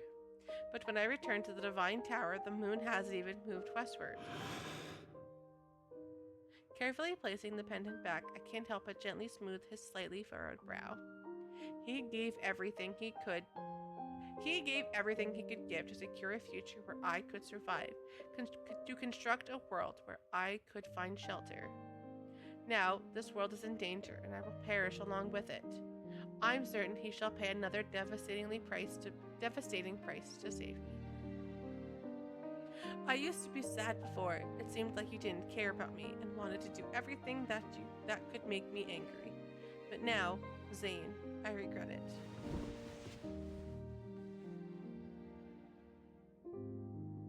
These words aren't spoken aloud. I rest my head over where his heart is. I would prefer it if you never liked me. I'll stop you this time. I will face my fate, Yava's fate, on my own. However, the Angry Spire didn't exactly tell me what Zayne plans to do. I racked my brain for many days and secretly made preparations to do the best to my ability. Although I wish Zayne was more straightforward and told me everything, he never gave me the answer I wanted, no matter how I tried to probe him indirectly. So, when Zayne suddenly invited me to go to the Vastrian, that day has arrived. A premonition of separation and indescribable melancholy welled up in my heart, but I put on a carefree smile. Alright, let's go.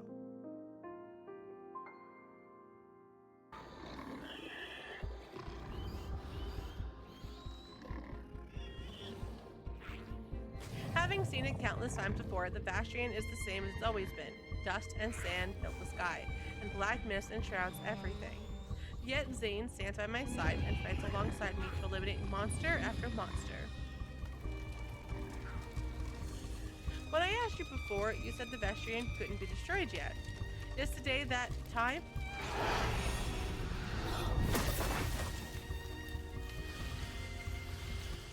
A monster is destroyed because of Zayne's attack, and he turns to hand me a strangely shaped When you crystal. fought the monsters here before, they'd always come back, yes?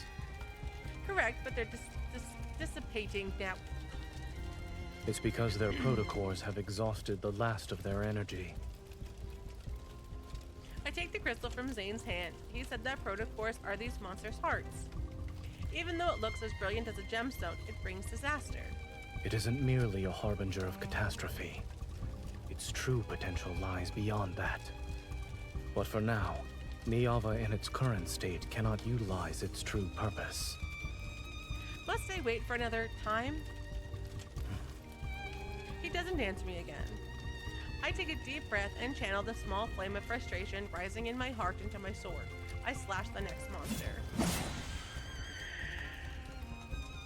The time spent in these fierce battles is fleeting yet extraordinarily long. The last monster is annihilated. In the blink of an eye, the black mist and thorns vanish.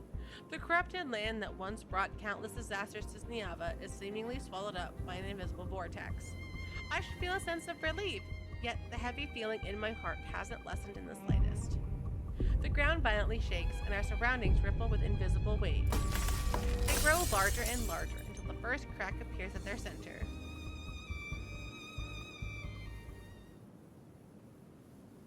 What is this? The Vastrayan has vanished. Perhaps this fissure can be considered a wound left after removing a malignant growth. He stops before it and turns to look at me.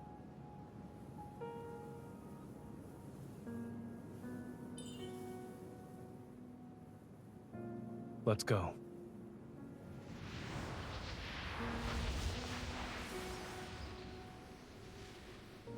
This area is pretty. The evening breeze stirs up a gentle, harmonious rustle among the... I was reading that, you bitches! The evening breeze stirs up a gentle, harmonious rustle amongst the trees. A stream flows past the undulating rocks and stones. Well, can't form words anymore. This is the valley where we first met. But it was eroded by the Vastrian centuries ago. It became a desert with yellow sand. Is this a dream? No. Zayne holds my hands as we disturb the babbling water.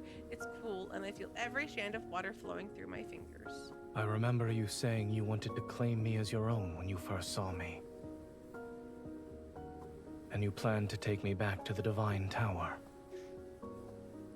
You drew your bow and knocked an arrow, and the projectile penetrated the fountain.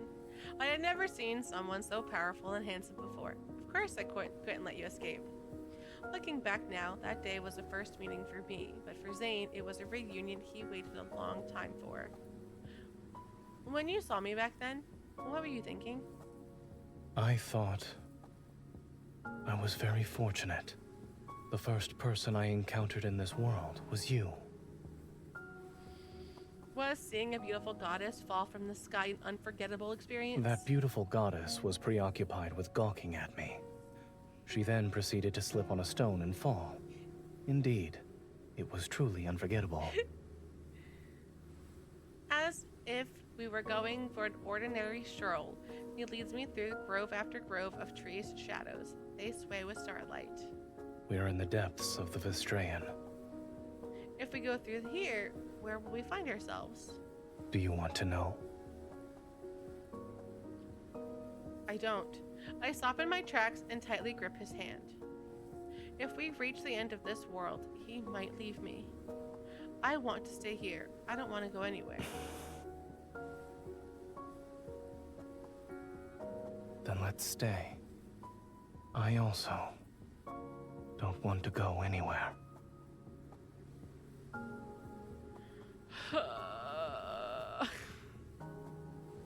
The passage of time becomes insignificant. If we desire to see the sunrise in the sky, daytime descends. If one wished to see the stars, the sky would become a black expanse covered in specks of light. There are mountains and rivers, lakes and streams, green meadows, flowers, plants and trees, and even houses. This place is like a small world created by a nameless deity. It was made for me and Zayne, and we're the only two living beings here. Zayne and I have never been apart for every moment we've spent in this space. Even a deity in this world unknown to anyone would willingly become an ordinary person driven by love. I'm still trying to use every possible method in our brief time to hold on to Zayne. I attempt to glean any hint or clue from his words. But he continues to look at me with his calm, gentle gaze. He doesn't say anything.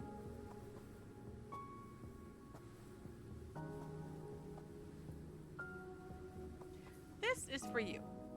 I place a clay figurine made from river mud in front of Zayne. So that's why you were digging up mud by the river for several days. He takes the figurine and examines it carefully. Is this me?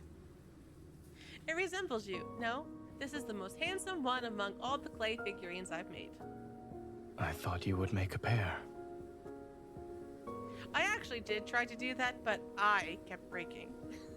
I remember how you used to heal my wounds. You're more likely to succeed in making a pair compared to me. Didn't you say I'm not good at creating things?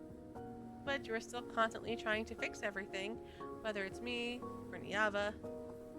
Zayne, this world keeps improving because of the gifts you've given me. It has absorbed the nourishment from those faucets of civilization. You're the one who made it a wonderful place. This world will no longer need Zayne. Lies and slander. I need you, but I need you. I need Zayne. Our surroundings are quiet for a moment. Did our time here make you happy?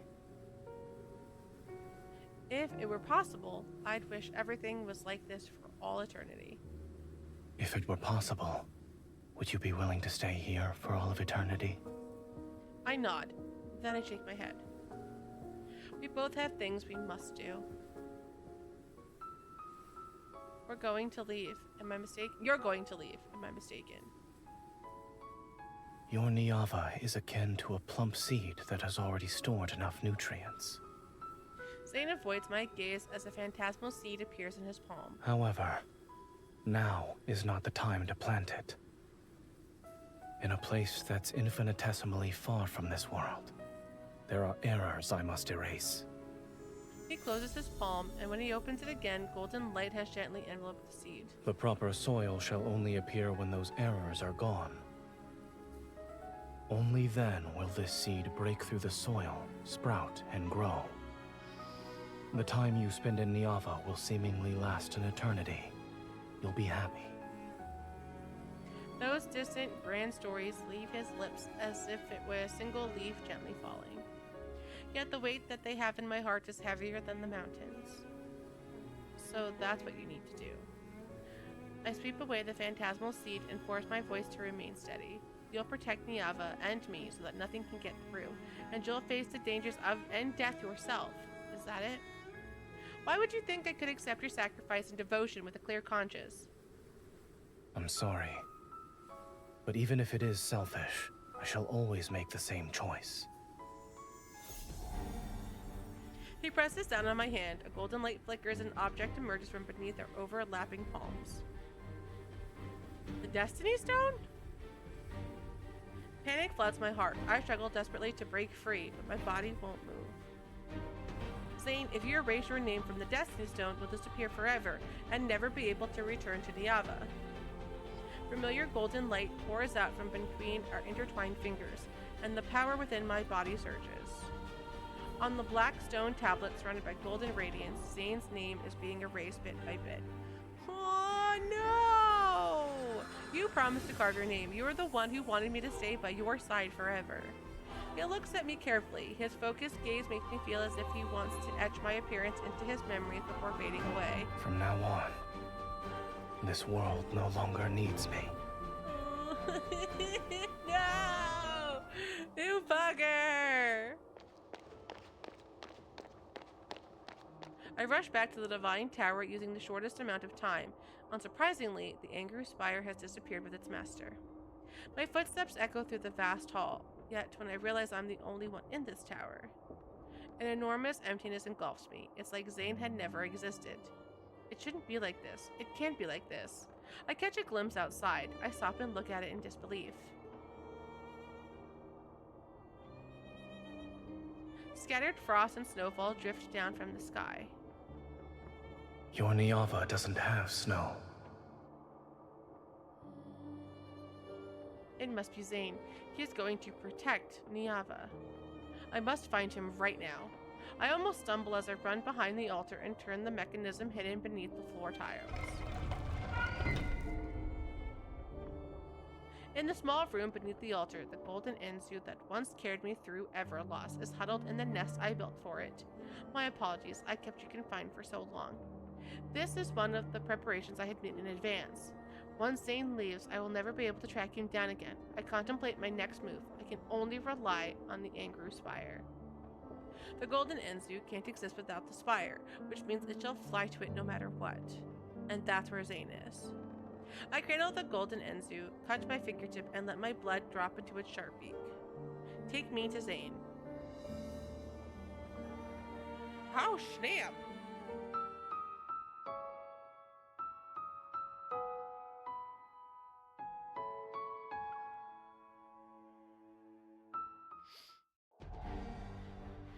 Golden Enzuns are born from Zayne's power. Regardless of his current location, every bird can sense his presence. The bird I brought back from the angry spire staggers before flapping its wings. It flies toward the depths of the tower. It seems Zayne is still in the Divine Tower.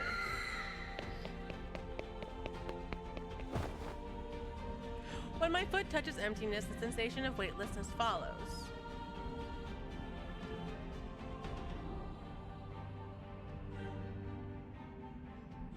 Ugh, so bright.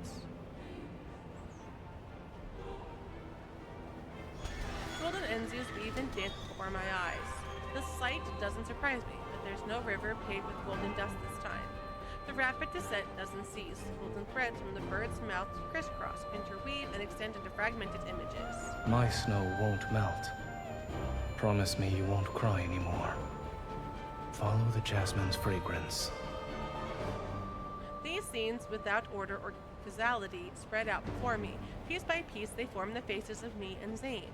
In the depths of my soul, a corner that was never touched is already loosened. Now they shall never wilt. To save him from darkness, to be his sanctuary amidst rime and gale. Stay away from me again when dawn greets the world once more. My baby. He's immobilized by black ice crystals. He's holding an umbrella beside an ancient tree. He's in a field of white flowers. He is in an endless expanse of thorns. He's under a green aurora. He's in front of a gray stone in a cemetery. These fragmented images flash rapidly before my eyes. Each one comes to an abrupt halt at yet another farewell. The golden Anzus bound to these broken scenes let out shrill cries of sorrow before fading away. My eyes burn, and the tears that scatter are swept away by the falling wind. That's me and Zayne. That is our past, or perhaps the future. One end of a golden thread is suddenly placed into my hand. As if being held up by a pair of gentle hands, I slowly stop falling. Meanwhile, the gold Anzu that brought me here spreads its wings and flies toward the depths of pure white. Tightly grasping the golden thread in my hand, a brilliant magic circle slowly materializes in my periphery. He's waiting for me there. If everything I've seen consists of memories of what has happened and what has yet to happen between us, even if every encounter between Zayne and me is destined to be incomplete, I will always go to him. My baby boy. My gaze, overwhelmed by light, slowly recovers, yet I feel like a suspended wisp in this overly bright white room. Zayne is standing in front of more than 10 tablets made of materials I've never seen before. Images I don't understand flicker across from them. He's here, but he can't see me. Aingru, perform another calculation. I have received the command.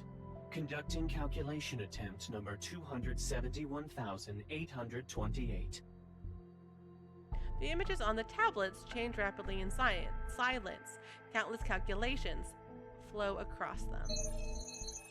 Root Z0905 has been successfully calculated. Beginning simulation of Route Z0905 solution. The simulation has failed.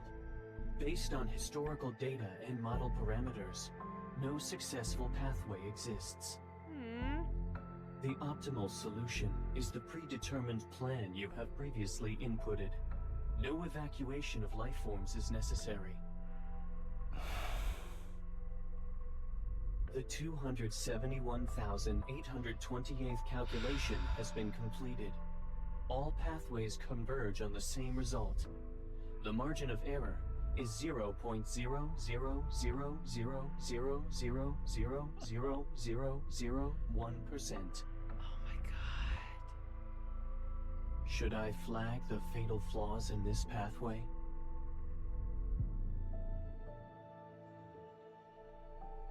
That won't be necessary. He lowers his gaze, his fingers trace those cold images before finally falling to his side in silence. In all the time we've kept together, I've never seen Zayne reveal a complex, indescribable expression. My heart feels as though it's being squeezed by an invisible hand.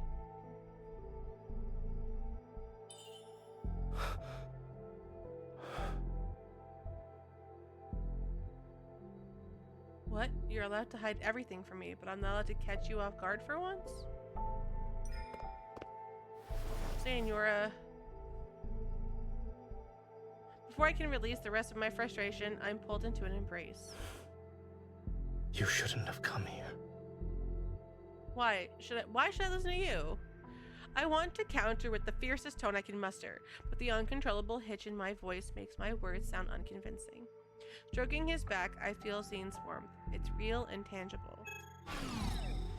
Time passes. As for the amount, I don't know.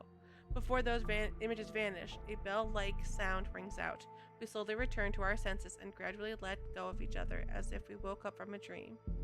Neither of us speaks for some time. Then my frustration gets the better of me, and I can't help but give him a good poke. I told you that mouths are for explaining. I asked you to so many times and gave you so many chances. I didn't give you permission to leave. It was wrong of me to keep secrets from you. However, separation is already the best outcome for us. Says who? I hate separation the most. Nothing about it is good. I grab Zayne's hand tightly to prevent him from trying to abandon me again. Niava is the world I'm meant to protect, no matter what happens. I should be the one standing on the front lines. Even if the only possible ending is destruction, I refuse to let you face it alone. All right.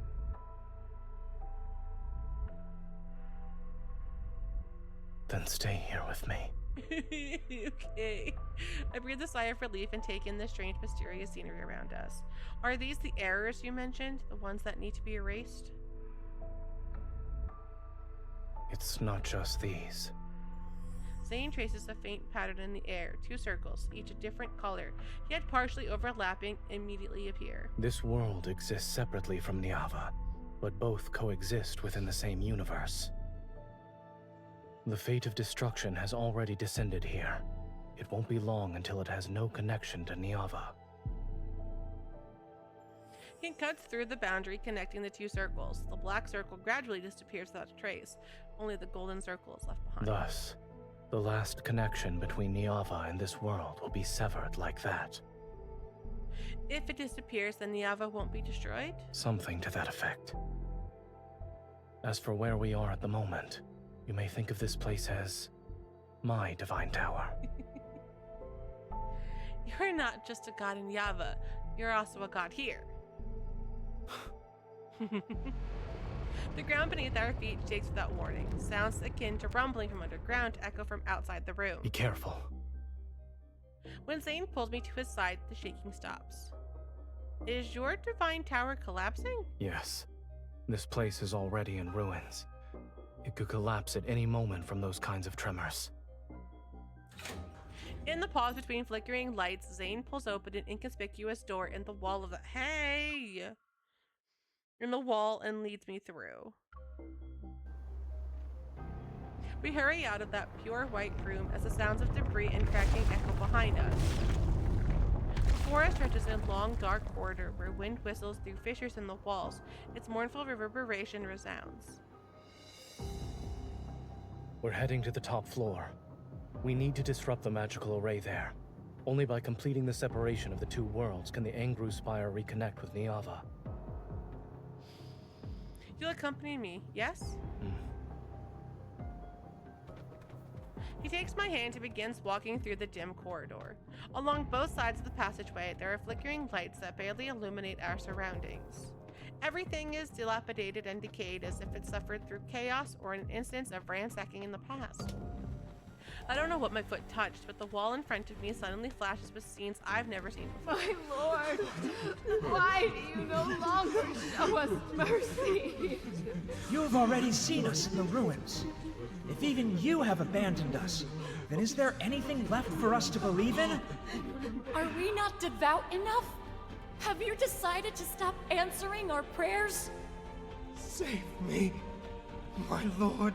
I don't want to die like this. The sounds from the images on the wall reverberate against my eardrums. Shocked, I grab Zayne and stop in my tracks. And all those angry, desperate, anguished faces turn towards the same person. Zayne, They once claimed this world as their own. There are more secrets hidden behind his straightforward words, and the fragmented light casts shadows across Zayne's profile. Do you want to continue listening to this story? What? It might be a tale that will tell me what I've always wanted to know, everything about him. If it's about you, I want to hear it. All right. Each display cycles through different images repeatedly. The nearest one shifts. Countless transparent tubes are arranged in neat rows throughout a massive room. All of them have symbols I can't understand. In this world, humans had no names, only numbers. Those individuals pursued maximum efficiency and discarded everything they deemed useless or detrimental to their world's progress. They worshipped the principles that would make this place perfect. The principles you taught me, are they similar to the water management, land reclamation, calendars, and mathematics you taught me back in Niava? Those who mastered the most fundamental and profound principles were called gods. In that regard, it's very much like your Niava. So, the gods used their principles to bring their world longer lifespans and endless happiness. In the next image, healthy children grow up, and the gravely ill recover quickly. People took much longer to reach old age and die. Time passed, and in the eyes of humans, gods were omnipotent beings who granted every request. So eventually, they demanded eternal life. I remember the day Zayne taught me those medical principles and the small plant that died in his hands. The gods didn't respond. The gods didn't respond to their request? In other words, what they wanted was something this world couldn't support yet. Wishes went unfulfilled. Only shattered hopes and disasters arrived. To humanity, the gods became bringers of obliteration. My god. Oh my god. We can't stay here any longer. We need to go, now. He takes my hand again, but he holds it tighter this time. To the corridor. I watch as the thin tubes in the display disappear. They're replaced by images of crystal stones one after another. There, humans who ignored the warnings cheer for those beautiful crystals. The images on the corridor's walls continue to shift. Humans pursue principles that exceeded the world's capacity to sustain it. But it only accelerated their world's race towards irreversible destruction with greater clarity and speed. Natural disasters and human calamities played out in endless succession. With nowhere left to turn, people remembered the gods of yore.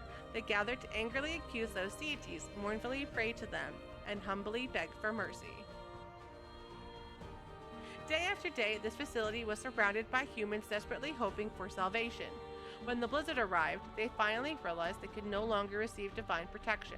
They turned and left, their footsteps disappearing into the apocalyptic snow that had never stopped falling since it began. Then, my face flashes briefly across the display. Even though I learned about my past fate in Everlost, seeing my face there still leaves me feeling disoriented. I don't stop to ask Zayne about it. My past death must certainly be a memory that Zayne never wants to revisit. Let it remain buried in this tomb. Reaching the end of the corridor, it feels as though I've finished reading the entire lifetime of this world. The door leading to the building's top floor is right in front of us.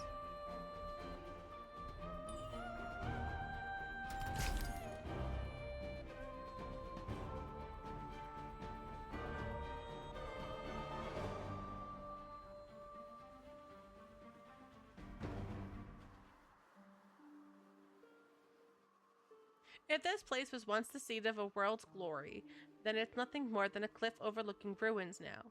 Heavy snowfall and freezing winds bite into my skin, and I finally see the scenery outside. Jagged, damaged black ruins jut out from the ground like desperate struggling arms. They pierce the frost and snow that blankets the earth. The world is frozen in deathly silence, and the setting sun futilely bathes everything in warm hues. Is this what happens to a world when it's strayed from the natural order? Yes.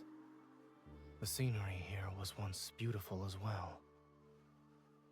But it's an inevitable outcome. When people choose to utilize truths that surpass the natural order, the outcome was already predetermined. Regardless of whether it's protection or destruction, setting aside these meanings imposed upon oneself. Even gods are doing what should be done within laws and the natural order. The trembling beneath my feet continues, but in the blink of an eye, I seemingly return to Zayne to the divine tower. In the place we've protected, the waters of two rivers nourish Niava's endless vitality. When the enormous sun gently sinks towards the horizon, the dry evening wind carries the sweet fragrance of dates and songs from the city gates. I calculated every possible outcome, but it has already strayed too far down the path of an erroneous natural order. His calm voice pulls me back to reality. I don't have any regrets. However, within this incorrect order exists a single variable. What is it? Accompanied by violent trembling beneath my feet, a massive magical array unlike anything I've ever seen manifest. This is the final connection point between Niava and this world. A massive golden Enzu struggles out from this strange magical array. Black crystals cover its body. It's not a golden Enzu. It's a monster similar to the one from the river source. Watch out! A massive longbow materializes in Zayne's hands, and I raise my hand to summon my weapon as well. As soon as he draws the bowstring, my black sword transforms into his arrow. Golden light cuts Imperfect order doesn't... Stop it. As soon as he draws the bowstring, my black sword transforms into his arrow. Golden light cuts through the air as it rushes towards the monster. Need to be corrected. True redemption lies in utter obliteration.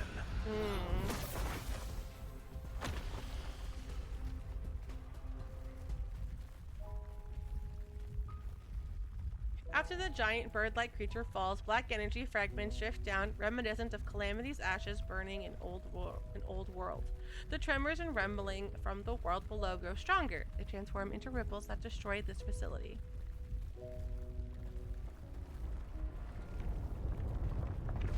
Zayne, is it over? Yes. The pungent scent of blood fills my nostrils as Zayne's blood-stained figures appear. The Angry Spire activates, and his hands, his familiar golden magic circle projects beneath our feet.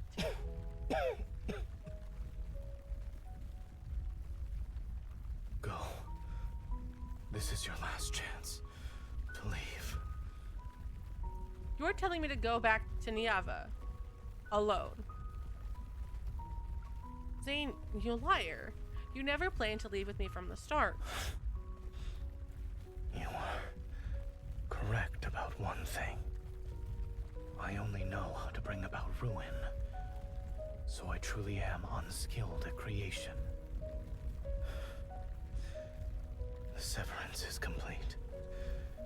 This world will no longer corrupt Niava, and it won't drag it down into the abyss. After this, your Niava can peacefully wait in the universe. It shall wait for when it's ready to break through the soil and flourish. In this moment, I think I finally understand. Zayne, I'm the variable you mentioned, yes? To be more precise, it is my selfish desire.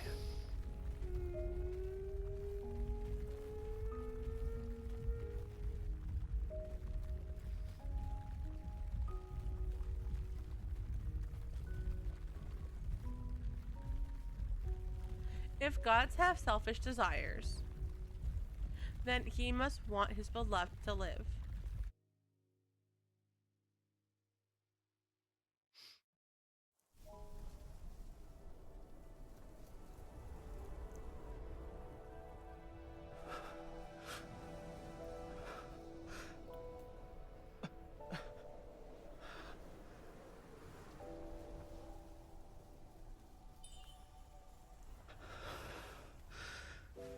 My power has been nearly depleted.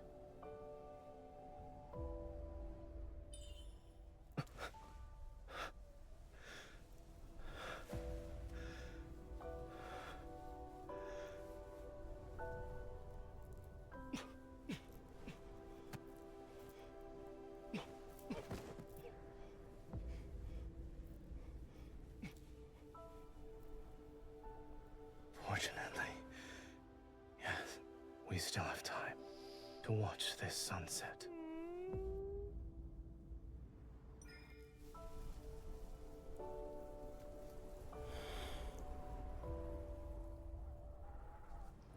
Cool.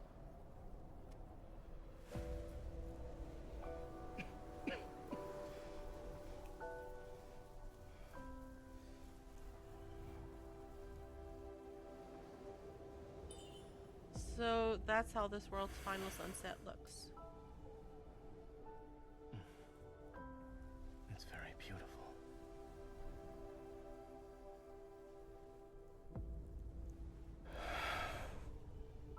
I should send you away from here now.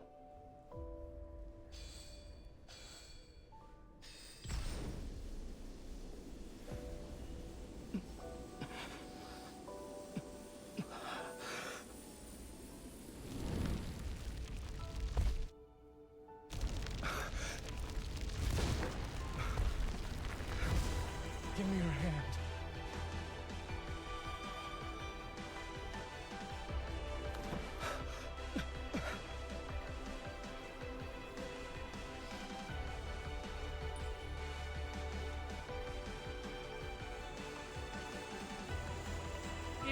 Oh, you motherfuckers and a half.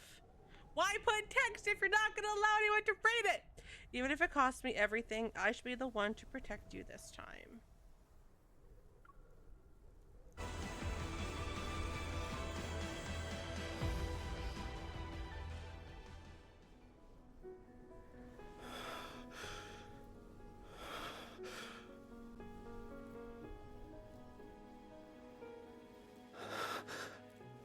You actually gave all your power to me.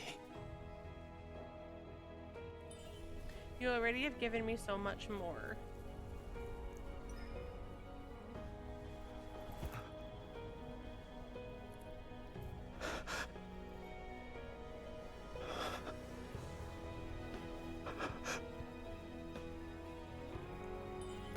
Our destinies will intertwine God fucking stop it! Our destinies will intertwine countless times more. I wish our next encounter could find its perfect fulfillment.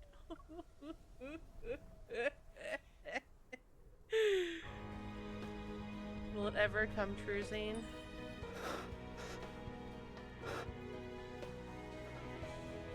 Your wish will come true.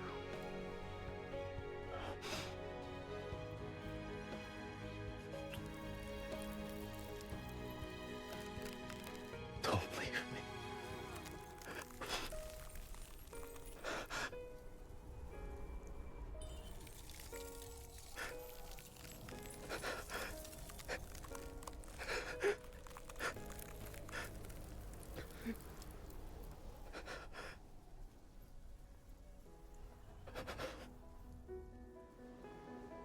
Before the snow stops, I'll wait for our reunion.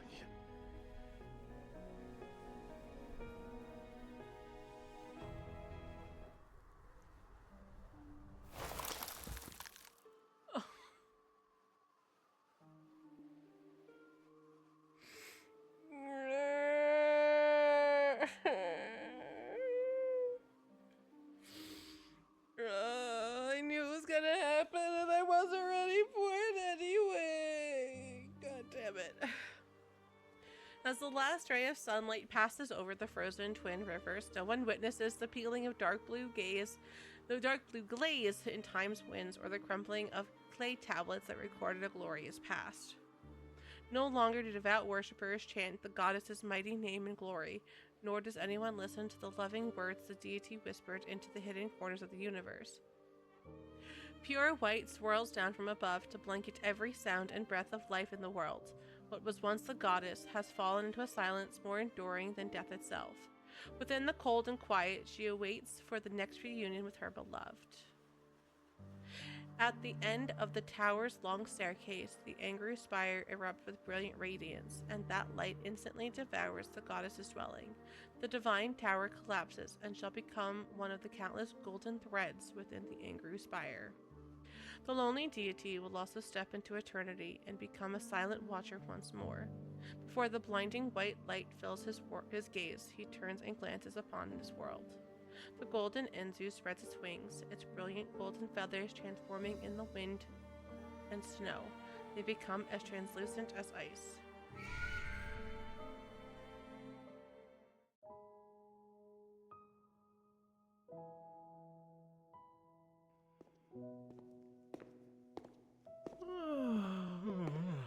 It's an ordinary morning. Groggy, the administrator, yawns, rubs his eyes, and pulls open the library weathered doors from inside.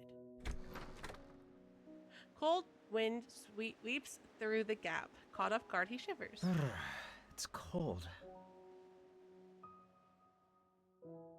Fixing his collar, the administrator quickly flips the closed sign over. Why is this here? He picks up the old book that somehow fell onto the ground, dusts off the cover, and places it back on the shelf. The sound of footsteps fades away, and the silence returns to the library. Faint morning light shines along the window frame and touches the organized bookshelves. On the book's spine, a snowflake silently melts.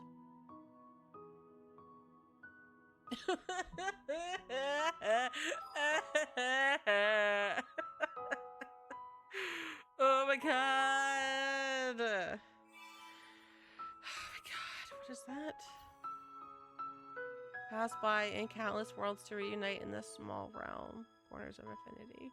Oh, title is and board.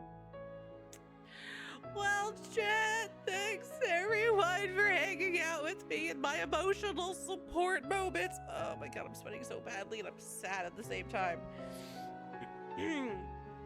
I hope to post the Silas Vampire myth very shortly as a first playthrough too. And I have more myths that I need to watch that eventually I'll get to for Raphael, Caleb, Xavier. Maybe one day I'll post them. As always, though, you guys can find me over on Twitch and YouTube 5 nights a week live, 7 p.m. on the weekdays and 2 p.m. on the weekends, Monday, Wednesday, Friday, Saturday, Sunday. And as always, make sure you take care of yourself mentally. It is just as important as taking care of yourself physically. I do hope you all have a great and wonderful rest of your day and a wonderful tomorrow. Till next time.